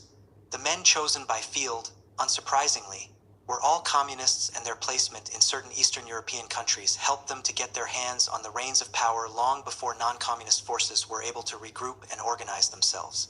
It could be concluded from this that Allen Dulles had been duped. Moreover, the OSS, under Dulles's direction and again with Field involved, had financed the publication of a clandestine newspaper inside Germany. Anti-fascist and left-wing, the paper was called Neues Deutschland, and immediately upon liberation became the official newspaper of the East German Communist Party. After the war, these incidents served as jokes which intelligence services of both East and West could and did appreciate. Before long, the joke fell heavily upon Noel Field. In 1949, when Field visited Poland, he was regarded with grave suspicion by Polish authorities. He was seen to have worked during the war in a position which could easily have been a front for Western espionage, a position which brought him into regular contact with senior Communist Party members. And he had, after all, worked closely with Allen Dulles, famous already as a spy master, and the brother of John Foster Dulles, prominent in Washington official circles and already making his calls for the liberation of the Soviet bloc nations. At the time of Field's arrival in Poland, Josef Swiatlow was looking to implicate Jakob Berman, a high party and state official whom Swiatlow was suspicious of and detested.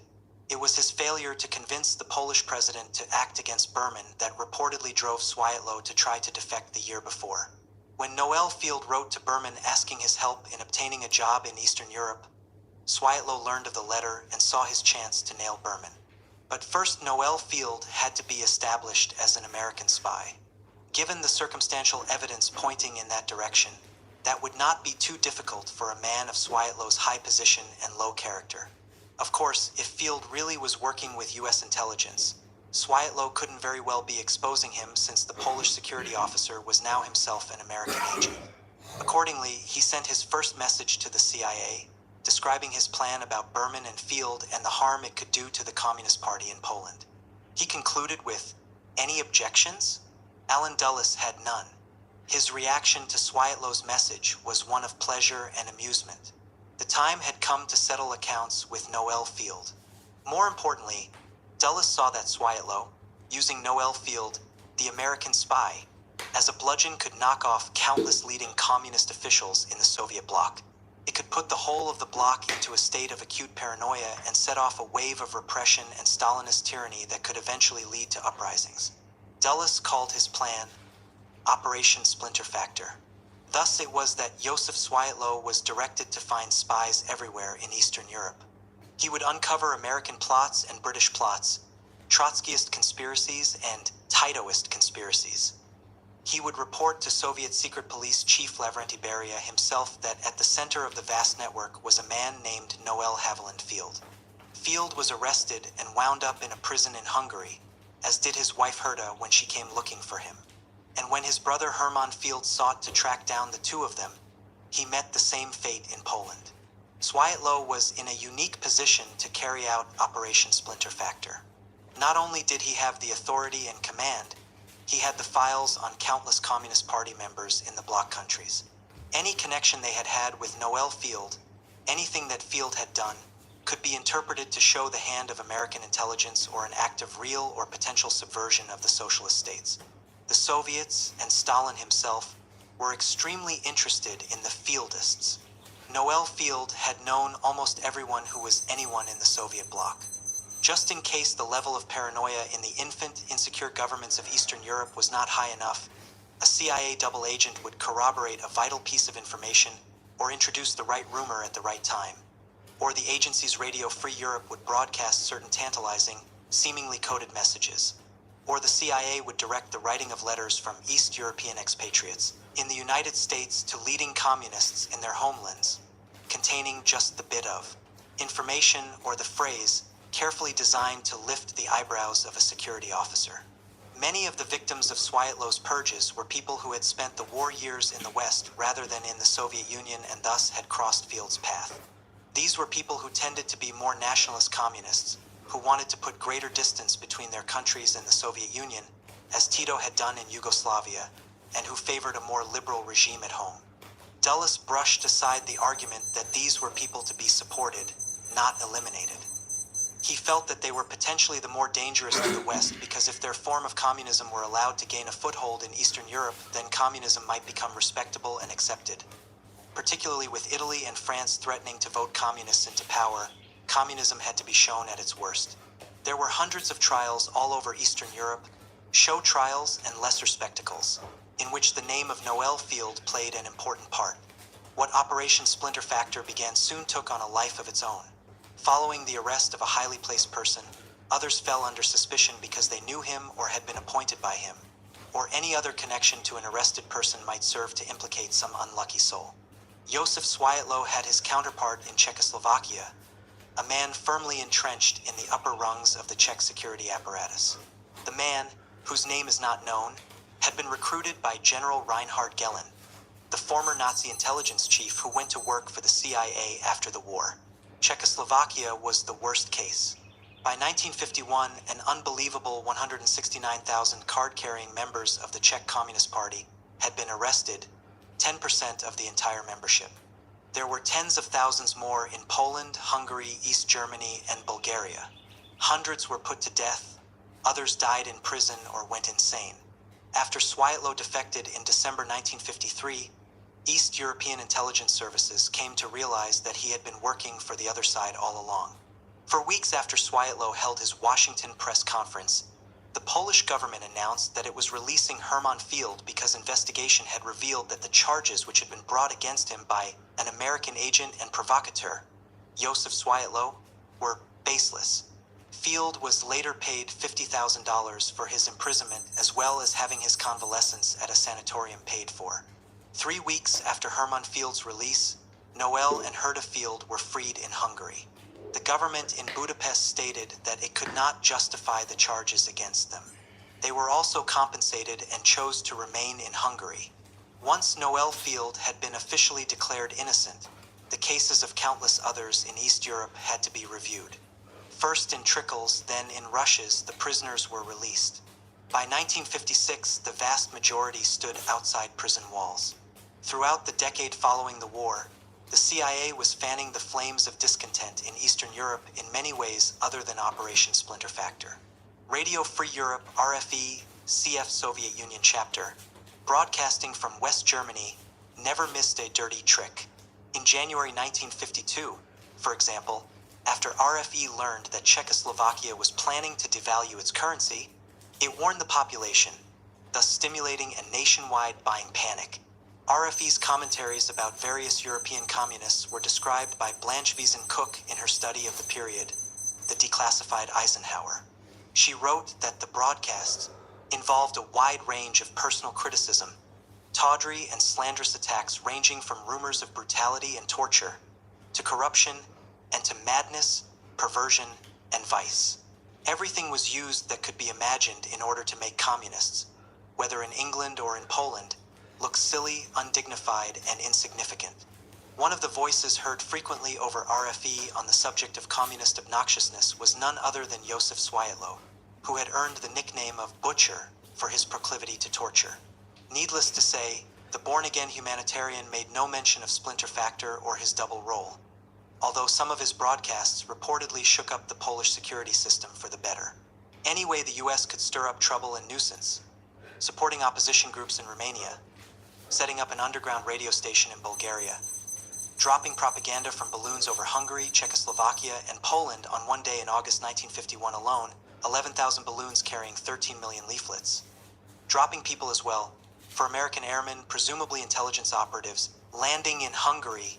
In 1955, Eastern Europeans could be found at Fort Bragg, North Carolina, training with the Green Berets, learning guerrilla warfare tactics, hopefully to be used in their native lands. By the following year, hundreds of Hungarians, Romanians, Poles, and others were being trained by CIA paramilitary specialists at a secret installation in West Germany. When, in October 1956, the uprising in Hungary occurred, these men, according to the CIA, were not used because they were not yet ready. But the agency did send its agents in Budapest into action to join the rebels and help organize them.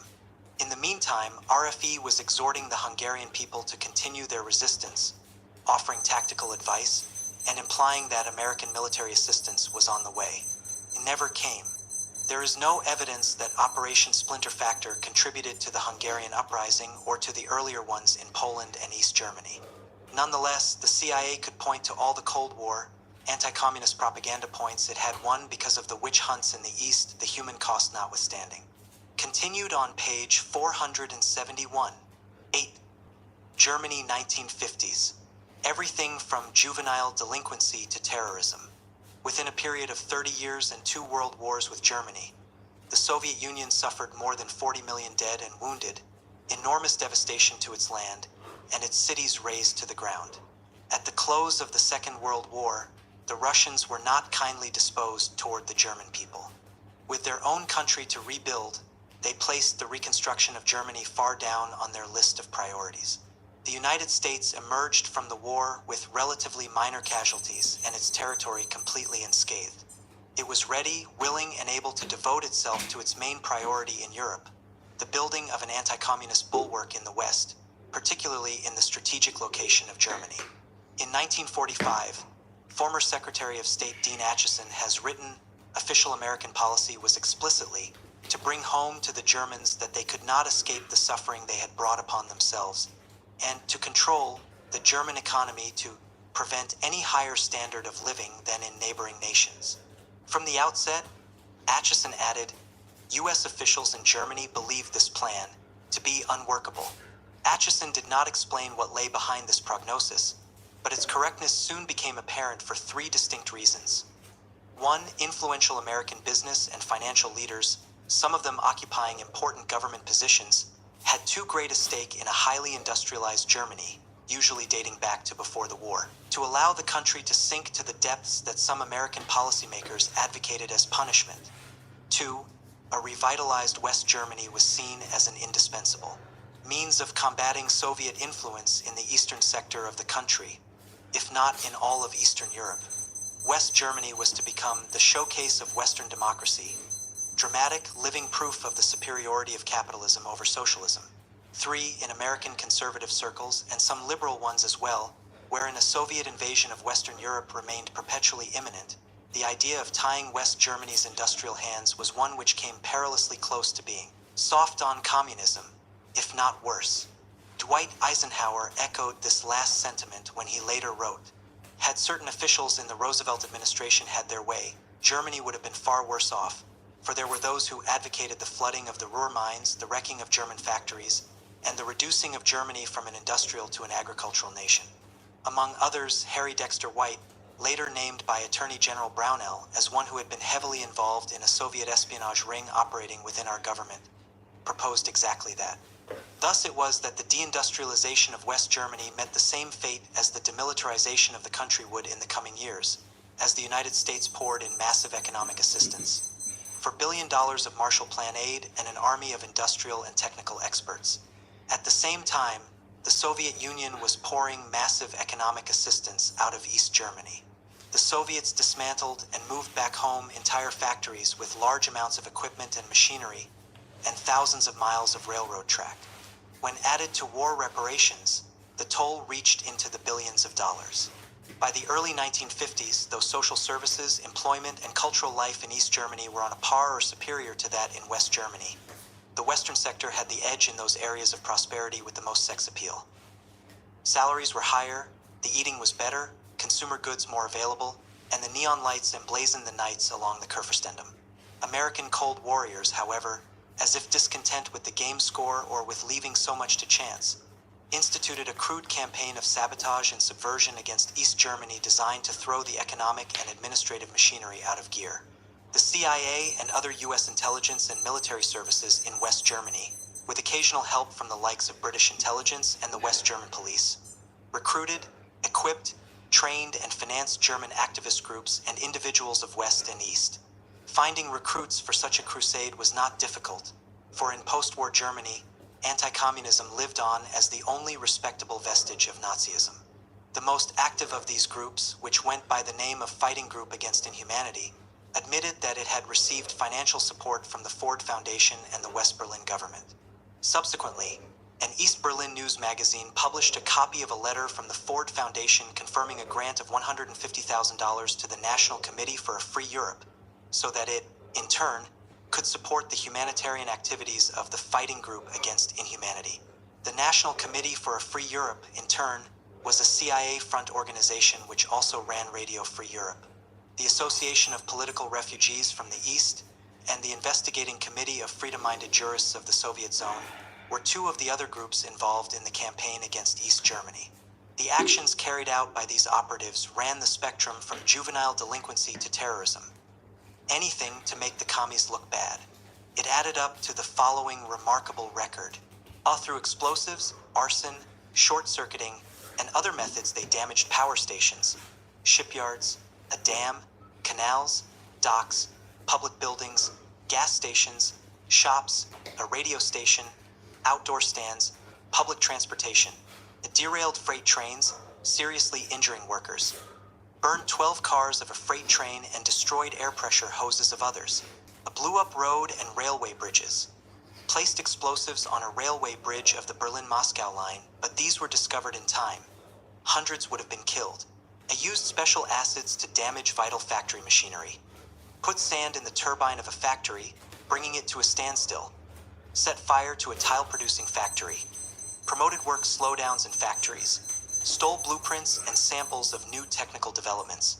Killed 7,000 cows of a cooperative dairy by poisoning the wax coating of the wire used to bale the cows' corn fodder.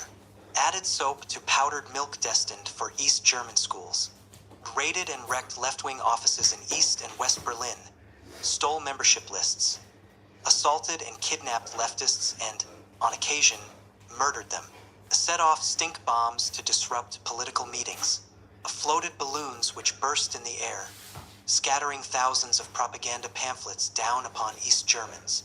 Were in possession, when arrested, of a large quantity of the poison cantharidin, with which it was planned to produce poison cigarettes to kill leading East Germans. Attempted to disrupt the World Youth Festival in East Berlin by sending out forged invitations, false promises of free bed and board, false notices of cancellations. Carried out attacks on participants with explosives, firebombs, and tire puncturing equipment. Set fire to a wooden bridge on a main motorway leading to the festival. Forged and distributed large quantities of food ration cards. For example, for 60,000 pounds of meat, to cause confusion, shortages, and resentment. Sent out forged tax notices and other government directives and documents to foster disorganization and inefficiency within industry and unions. gave considerable aid and comfort to East Germans who staged an uprising on June 17, 1953. During and after the uprising, the U.S. radio station in West Berlin, RIAS, Radio in the American Sector, issued inflammatory broadcasts into East Germany appealing to the populace to resist the government. RAS also broadcast warnings to witnesses in at least one East German criminal case being monitored by the investigating committee of freedom-minded jurists of the Soviet zone that they would be added to the committee's files of accused persons if they lied. Throughout the 1950s, the East Germans and the Soviet Union repeatedly lodged complaints with the Soviets' erstwhile allies in the West and with the United Nations about specific sabotage and espionage activities, and called for the closure of the offices in West Germany they claimed were responsible, and for which they provided names and addresses. Inevitably, the East Germans began to tighten up entry into the country from the West. The West also bedeviled the East with a vigorous campaign of recruiting East German professionals and skilled workers. Eventually, this led to a severe labor and production crisis in the East, and in August 1961 to the building of the infamous Berlin Wall. While staging their commando attacks upon East Germany, American authorities and their German agents were apparently convinced that the Soviet Union had belligerent designs upon West Germany, perhaps a textbook case of projection. On October 8, 1952, the minister-president of the West German state of Hesse, George August Zinn, disclosed that the United States had created a secret civilian army in his state for the purpose of resisting a Russian invasion. This force of between 1,000 and 2,000 men belonged to the so-called Technical Service of the German Youth Federation, the latter characterized by the New York Times as a right-wing youth group frequently charged with extremist activities, a reference to the terrorist tactics described above. The stalwarts of the Technical Service were hardly youths, however, for almost all appeared to be between 35 and 50, and most, said Zinn, were former officers of the Luftwaffe, the Wehrmacht, and the SS. Hitler's black shirts. For more than a year, they had received American training in infantry weapons and explosives and political instruction, in small groups at a secluded site in the countryside and at a U.S. military installation. The intelligence wing of the Technical Service, the state president revealed, had drawn up lists and card indexes of persons who were to be put out of the way when the Soviet tanks began to roll. These records, which contained detailed descriptions and intimate biographical information, were of some 200 leading social democrats, including Zinn himself, 15 communists, and various others, all of whom were deemed politically untrustworthy and opponents of West German militarization. Apparently, support for peaceful coexistence and détente with the Soviet bloc was sufficient to qualify one for inclusion on the hit list, for one man was killed at the training site, charged with being an east-west bridge builder. It was this murder that led to the exposure of the entire operation. The United States admitted its role in the creation and training of the guerrilla army, but denied any involvement in the legal, internal, and political activities of the organization. But Zinn reported that the Americans had learned of the plotting in May and had not actually dissolved the group until September, the same month that German authorities arrested a number of the group's leaders. At some point, the American who directed the training courses, Sterling Garwood, had been supplied with carbon copies of the card index entries. It appears that at no time did U.S. authorities communicate anything of this matter to the West German government. As the affair turned out, those who had been arrested were quickly released, and the United States thwarted any further investigation in this, the American zone of occupied Germany. Commented Zinn, the only legal explanation for these releases can be that the people in Karlsruhe, the federal court, declared that they acted upon American direction. To add to the furor, the national leader of the Social Democrats accused the United States of financing an opposition group to infiltrate and undermine his party. Erich Ollenhauer, whose name had also appeared on the Technical Services list, implied that American clandestine agencies were behind the plot despite the disapproval of high-ranking U.S. officials. The revelations about the secret army and its hit list resulted in a storm of ridicule and denunciation falling upon the United States from many quarters in West Germany. In particular, the delicious irony of the Americans working hand in glove with ex-Nazis did not escape the much-castigated German people. This operation in Germany, it was revealed many years later, was part of a much wider network called Operation Gladio, created by the CIA and several European intelligence services, with similar secret armies all over Western Europe. See Western Europe chapter 9 Iran 1953. Making it safe for the King of Kings. "So this is how we get rid of that madman Mossadegh," announced John Foster Dulles to a group of top Washington policymakers one day in June 1953. The Secretary of State held in his hand a plan of operation to overthrow the Prime Minister of Iran prepared by Kermit Kim Roosevelt of the CIA. There was scarcely any discussion amongst the high-powered men in the room. No probing questions, no legal or ethical issues raised. "This was a grave decision to have made," Roosevelt later wrote. "It involved tremendous risk. Surely it deserved thorough examination, the closest consideration, somewhere at the very highest level. It had not received such thought at this meeting. In fact, I was morally certain that almost half of those present, if they had felt free or had the courage to speak, would have opposed the undertaking." Roosevelt, the grandson of Theodore and distant cousin of Franklin, was expressing surprise more than disappointment at glimpsing American foreign policy making undressed. The original initiative to oust Mossadegh had come from the British, for the elderly Iranian leader had spearheaded the parliamentary movement to nationalize the British-owned Anglo-Iranian Oil Company, AIOC, the sole oil company operating in Iran. In March 1951, the bill for nationalization was passed, and at the end of April Mossadegh was elected prime minister by a large majority of parliament. On May 1st, nationalization went into effect. "The Iranian people," Mossadegh declared, "were opening a hidden treasure upon which lies a dragon." As the prime minister had anticipated, the British did not take the nationalization gracefully, though it was supported unanimously by the Iranian parliament and by the overwhelming majority of the Iranian people for reasons of both economic justice and national pride. The Mossadegh government tried to do all the right things to placate the British. It offered to set aside 25% of the net profits of the oil operation as compensation. It guaranteed the safety and the jobs of the British employees. It was willing to sell its oil without disturbance to the tidy control system so dear to the hearts of the international oil giants. But the British would have none of it. What they wanted was their oil company back, and they wanted Mossadegh's head. A servant does not affront his lord with impunity. A military show of force by the British Navy was followed by a ruthless international economic blockade and boycott, and a freezing of Iranian assets which brought Iran's oil exports and foreign trade to a virtual standstill, plunged the already impoverished country into near destitution, and made payment of any compensation impossible. Nonetheless, and long after they had moved to oust Mossadegh, the British demanded compensation not only for the physical assets of the AIOC, but for the value of their enterprise in developing the oil fields, a request impossible to meet, and, in the eyes of Iranian nationalists, something which decades of huge British profits had paid for many times over. The British attempt at economic strangulation of Iran could not have gotten off the ground without the active cooperation and support of the Truman and Eisenhower administrations and American oil companies. At the same time, the Truman administration argued with the British that Mossadegh's collapse could open the door to the proverbial communist takeover. When the British were later expelled from Iran, however, they had no alternative but to turn to the United States for assistance in toppling Mossadegh.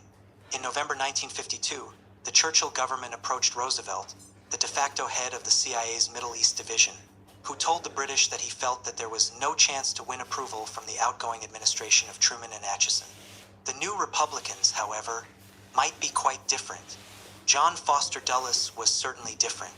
The apocalyptic anti-communist saw in Mossadegh the epitome of all that he detested in the Third World: unequivocal neutralism in the Cold War, tolerance of communists, and disrespect for free enterprise, as demonstrated by the oil nationalization. Ironically, in recent years Great Britain had nationalized several of its own basic industries, and the government was the majority owner of the AIOC. To the likes of John Foster Dulles, the eccentric Dr. Mohammad Mossadegh was indeed a madman. And when the Secretary of State considered further that Iran was a nation exceedingly rich in the liquid gold, and that it shared a border with the Soviet Union more than 1,000 miles long, he was not unduly plagued by indecision as to whether the Iranian Prime Minister should finally retire from public life. As matters turned out, the overthrow of Mossadegh in August 1953 was much more an American operation than a British one. 26 years later, Kermit Roosevelt took the unusual step of writing a book about how he and the CIA carried out the operation.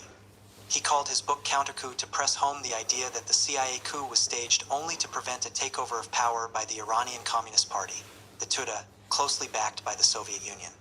Roosevelt was thus arguing that Mossadegh had to be removed to prevent a communist takeover, whereas the Truman administration had felt that Mossadegh had to be kept in power to prevent one. It would be incorrect to state that Roosevelt offers little evidence to support his thesis of the communist danger. It would be more precise to say that he offers no evidence at all. Instead, the reader is subjected to mere assertions of the thesis which are stated over and over, apparently in the belief that enough repetition will convince even the most skeptical. Thus are we treated to variations on the theme such as the following. The Soviet threat was indeed genuine, dangerous, and imminent. Mossadegh had formed an alliance with the Soviet Union to oust the Shah. The obvious threat of Russian takeover, the alliance between Mossadegh and the Russian-dominated Tuda was taking on a threatening shape. Mossadegh's increasing dependence on the Soviet Union, the hand of the Tuda, and behind them the Russians, is showing more openly every day. Russian backing of the Tuda and Tuda backing of Mossadegh became ever more obvious. The Soviet Union was ever more active in Iran. Their control over Tuda leadership was growing stronger all the time. It was exercised often and, to our eyes, with deliberate ostentation. But none of this subversive and threatening activity was, apparently, ever open, obvious, or ostentatious enough to provide Roosevelt with a single example he could impart to a curious reader. In actuality, although the Tuda party more or less faithfully followed the fluctuating Moscow line on Iran, the relation of the party to Mossadegh was much more complex than Roosevelt and other Cold War chroniclers have made it out to be. The Tuda felt very ambiguous about the wealthy, eccentric, land-owning prime minister who, nonetheless, was standing up to imperialism. Dean Acheson, Truman's Secretary of State, described Mossadegh as essentially a rich, reactionary, feudal-minded Persian, hardly your typical Communist Party fellow traveler. On occasion, the Tuda had supported Mossadegh's policies. More often, it had attacked them bitterly, and in one instance, on July 15, 1951, a Tuda-sponsored demonstration was brutally suppressed by Mossadegh, resulting in some 100 deaths and 500 injured. The Iranian leader, moreover, had campaigned successfully against lingering Soviet occupation of northern Iran after World War II, and in October 1947 had led parliament in its rejection of a government proposal that a joint Irano-Soviet oil company be set up to exploit the oil of northern Iran. What, indeed, did Mossadegh have to gain by relinquishing any of his power to the Tuda and/or the Soviet Union? The idea that the Russians even desired the Tuda to take power is no more than speculation. There was just as much evidence, or as little, to conclude that the Russians, once again, were more concerned about their relationship with Western governments than with the fate of a local communist party in a country outside the socialist bloc of Eastern Europe. A secret State Department intelligence report, dated January 9, 1953, in the closing days of the Truman administration, stated that Mossadegh had not sought any alliance with the Tuda, and that the major opposition to the National Front Mossadegh's governing coalition arises from the vested interests, on the one hand, and the Tuda party on the other. The Tuda party had been declared illegal in 1949 and Mossadegh had not lifted that ban, although he allowed the party to operate openly, at least to some extent because of his democratic convictions, and had appointed some Tuda sympathizers to government posts. Many of the Tuda's objectives paralleled those espoused by the National Front, the State Department report observed, but an open Tuda move for power would probably unite independents and non-communists of all political leanings and would result in energetic efforts to destroy Tuda by force. The National Front itself was a coalition of highly diverse political and religious elements, including right-wing anti-communists, held together by respect for Mossadegh's personal character and honesty, and by nationalistic sentiments, particularly in regard to the nationalization of oil. In 1979, when he was asked about this State Department report, Kermit Roosevelt replied, "I don't know what to make of that. Loy Henderson, U.S. ambassador to Iran in 1953, thought that there was a serious danger that Mossadegh was going to, in effect, place Iran under Soviet domination." Though he was the principal moving force behind the coup, Roosevelt was now passing the buck, and to a man who, as we shall see in the Middle East chapter, was given to alarmist statements about communist takeovers. One can but wonder what Roosevelt, or anyone else, made of a statement by John Foster Dulles before a Senate committee in July 1953, when the operation to oust Mossadegh was already in process. The Secretary of State, the press reported, testified, that there was no substantial evidence to indicate that Iran was cooperating with Russia.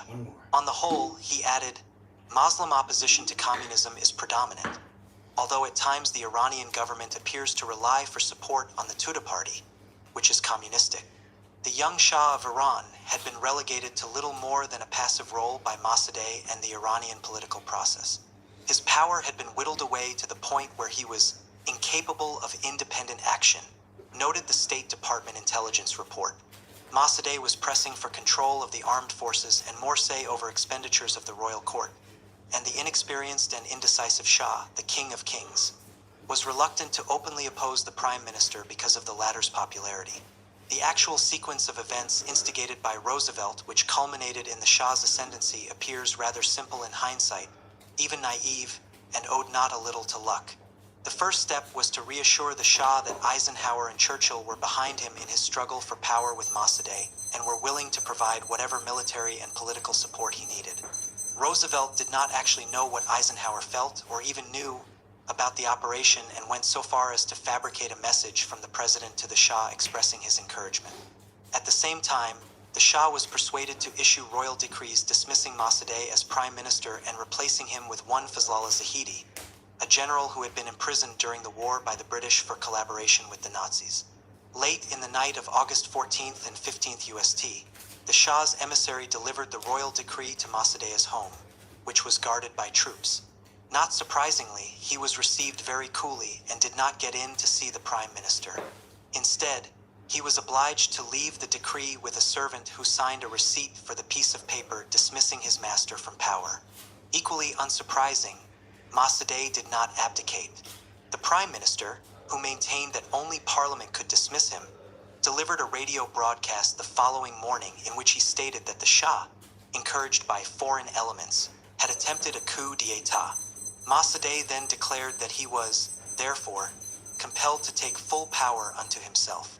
He denounced Zahedi as a traitor and sought to have him arrested, but the general had been hidden by Roosevelt's team. The Shah, fearing all was lost, fled with his queen to Rome via Baghdad without so much as packing a suitcase. Undeterred, Roosevelt went ahead and directed the mimeographing of copies of the royal decrees for distribution to the public, and sent 2 of his Iranian agents to important military commanders to seek their support. It appears that this crucial matter was left to the last minute, almost as an afterthought.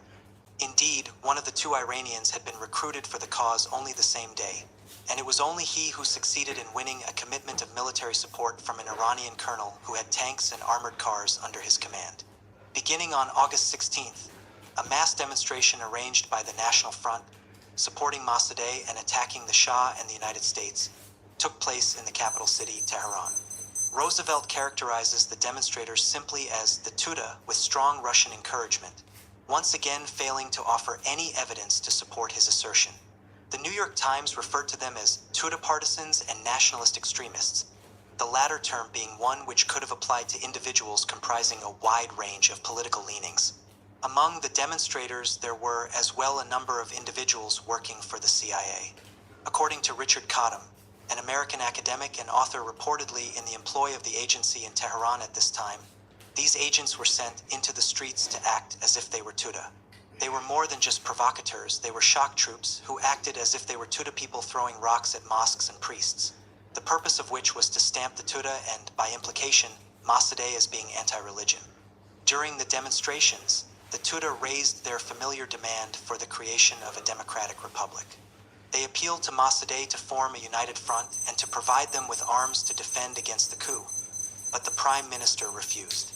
Instead, on August 18th, he ordered the police and army to put an end to the Tudeh demonstrations, which they did with considerable force.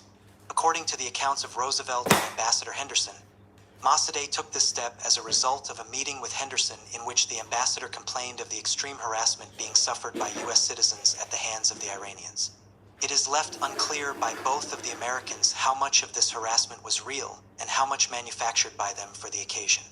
In any event, Henderson told Mossadegh that unless it ceased, he would be obliged to order all Americans to leave Iran at once.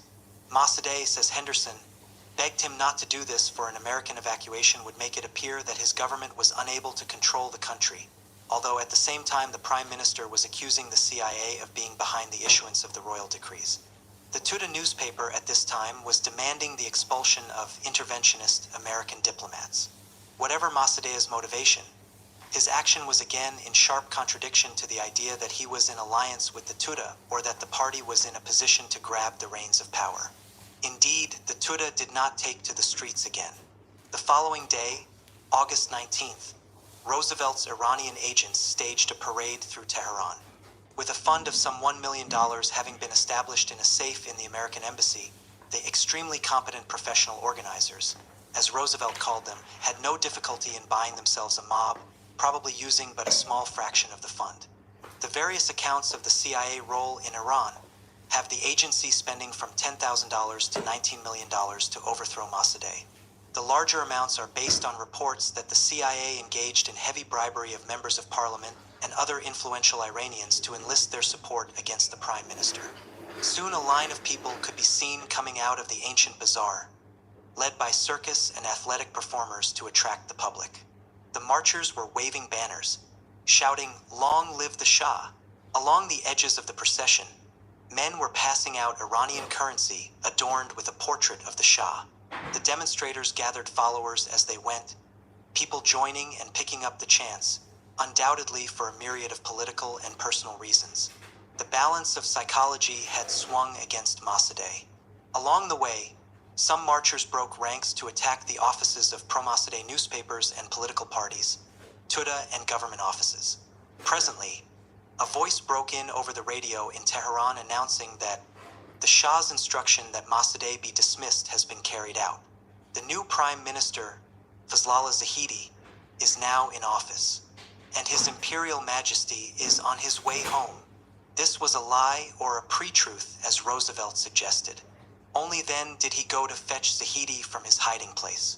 On the way, he happened to run into the commander of the Air Force, who was among the marching throng. Roosevelt told the officer to get hold of a tank in which to carry Zahidi to Mossadegh's house in proper fashion. Kermit Roosevelt would have the reader believe that at this point it was all over but the shouting and the champagne he was soon to uncork. Mossadegh had fled, Zahidi had assumed power, the Shah had been notified to return. A dramatic, joyful, and peaceful triumph of popular will. Inexplicably, he neglects to mention at all that in the streets of Tehran and in front of Mossadegh's house that day, a 9-hour battle raged, with soldiers loyal to Mossadegh on one side and those supporting Zahidi and the Shah on the other. Some 300 people were reported killed and hundreds more wounded before Mossadegh's defenders finally succumbed.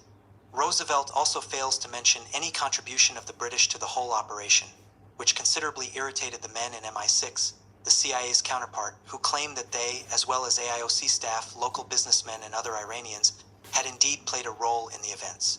But they have been tight-lipped about what that role was precisely. The U.S. military mission in Iran also claimed a role in the action, as Major General George C. Stewart later testified before Congress. Now, when this crisis came on and the thing was about to collapse, we violated our normal criteria, and among the other things we did, we provided the Army immediately on an emergency basis blankets, boots, uniforms, electric generators, and medical supplies that permitted and created the atmosphere in which they could support the Shah. The guns that they had in their hands, the trucks that they rode in, the armored cars that they drove through the streets, and the radio communications that permitted their control, were all furnished through the Military Defense Assistance Program. The latter part of the general statement would, presumably, apply to the other side as well. It is conceivable that the Tuda could have turned the fortunes of the day against the Royalists, wrote Kenneth Love, a New York Times reporter who was in Tehran during the crucial days of August. But for some reason they remained completely aloof from the conflict. My own conjecture is that the Tuda were restrained by the Soviet embassy because the Kremlin, in the first post-Stalin year, was not willing to take on such consequences as might have resulted from the establishment of a communist-controlled regime in Tehran. Love's views, contained in a paper he wrote in 1960, may well have been inspired by information received from the CIA. By his own admission, he was in close contact with the agency in Tehran and even aided them in their operation. Earlier in the year, the New York Times had noted that prevailing opinion among detached observers in Tehran was that Mossadegh is the most popular politician in the country. During a period of more than 40 years in public life, Mossadegh had acquired a reputation as an honest patriot. In July, the State Department Director of Iranian Affairs had testified that Mossadegh has such tremendous control over the masses of people that it would be very difficult to throw him out. A few days later, at least 100,000 people filled the streets of Tehran to express strong anti-US and anti-Shah sentiments. Though sponsored by the Tudeh, the turnout far exceeded any estimate of party adherents. But popularity in masses of the unarmed kind counted for little, for in the final analysis what Tehran witnessed was a military showdown carried out on both sides by soldiers obediently following the orders of a handful of officers, some of whom were staking their careers and ambitions on choosing the winning side. Some had a more ideological commitment. The New York Times characterized the sudden reversal of Mossadegh's fortunes as nothing more than a mutiny against pro-Mossadegh officers by the lower ranks who revered the Shah, had brutally quelled the demonstrations the day before, but refused to do the same on August 19th, and instead turned against their officers. What connection Roosevelt and his agents had with any of the pro-Shah officers beforehand is not clear. In an interview given at about the same time that he finished his book, Roosevelt stated that a number of pro-Shah officers were given refuge in the CIA compound adjoining the U.S. Embassy at the time the Shah fled to Rome. But inasmuch as Roosevelt mentions not a word of this rather important and interesting development in his book, it must be regarded as yet another of his assertions to be approached with caution. Yet, if so, it further illustrates how much Roosevelt had left to chance. In light of all the questionable, contradictory, and devious statements which emanated at times from John Foster Dulles, Kermit Roosevelt, Loy Henderson, and other American officials, what conclusions can be drawn about American motivation in the toppling of Mossadegh? The consequences of the coup may offer the best guide. For the next 25 years, the Shah of Iran stood fast as the United States' closest ally in the Third World, to a degree that would have shocked the independent and neutral Mossadegh. The Shah literally placed his country at the disposal of U.S. military and intelligence organizations to be used as a Cold War weapon. A window and a door to the Soviet Union electronic listening and radar posts were set up near the Soviet border. American aircraft used Iran as a base to launch surveillance flights over the Soviet Union. Espionage agents were infiltrated across the border. Various American military installations dotted the Iranian landscape. Iran was viewed as a vital link in the chain being forged by the United States to contain the Soviet Union. In a telegram to the British acting Foreign Secretary in September, Dulles said, "I think if we can in coordination move quickly and effectively in Iran, we would close the most dangerous gap in the line from Europe to South Asia." In February 1955, Iran became a member of the Baghdad Pact, set up by the United States, in Dulles's words, to create a solid band of resistance against the Soviet Union. 1 year after the coup, the Iranian government completed a contract with an international consortium of oil companies. Amongst Iran's new foreign partners, the British lost the exclusive rights they had enjoyed previously, being reduced now to 40%. Another 40% now went to American oil firms, the remainder to other countries. The British, however, received an extremely generous compensation for their former property. In 1958, Kermit Roosevelt left the CIA and presently went to work for Gulf Oil Company, one of the American oil firms in the consortium. In this position, Roosevelt was director of Gulf's relations with the U.S. government and foreign governments, and had occasion to deal with the Shah. In 1960, Gulf appointed him a vice president. Subsequently, Roosevelt formed a consulting firm, Downs and Roosevelt, which, between 1967 and 1970, reportedly received $116,000 a year above expenses for its efforts on behalf of the Iranian government. Another client, the Northrop Corporation, a Los Angeles-based aerospace company, paid Roosevelt $75,000 a year to aid in its sales to Iran, Saudi Arabia, and other countries. See the Middle East chapter for Roosevelt's CIA connection with King Saud of Saudi Arabia. Another American member of the new consortium was Standard Oil Company of New Jersey, now Exxon, a client of Sullivan and Cromwell, the New York law firm of which John Foster Dulles had long been the senior member. Brother Alan, director of the CIA, had also been a member of the firm. Syndicated columnist Jack Anderson reported some years later that the Rockefeller family, who controlled Standard Oil and Chase Manhattan Bank, had helped arrange the CIA coup that brought down Mossadegh. Anderson listed a number of ways in which the Shah demonstrated his gratitude to the Rockefellers, including heavy deposits of his personal fortune in Chase Manhattan and housing developments in Iran built by a Rockefeller family company. The standard textbook account of what took place in Iran in 1953 is that, whatever else one might say for or against the operation, the United States saved Iran from a Soviet/communist takeover. Yet, during the 2 years of American and British subversion of a bordering country, the Soviet Union did nothing that would support such a premise. When the British Navy staged the largest concentration of its forces since World War II in Iranian waters, the Soviets took no belligerent steps. Nor when Great Britain instituted draconian international sanctions which left Iran in a deep economic crisis and extremely vulnerable, did the oil fields fall hostage to the Bolshevik menace. This despite the whole of the Tudeh party at its disposal, as agents, as Roosevelt put it. Not even in the face of the coup, with its imprint of foreign hands, did Moscow make a threatening move. Neither did Mossadegh at any point ask for Russian help. 1 year later, however, the New York Times could editorialize that Moscow counted its chickens before they were hatched and thought that Iran would be the next people's democracy. At the same time, the newspaper warned, with surprising arrogance, that underdeveloped countries with rich resources now have an object lesson in the heavy cost that must be paid by one of their number which goes berserk with fanatical nationalism.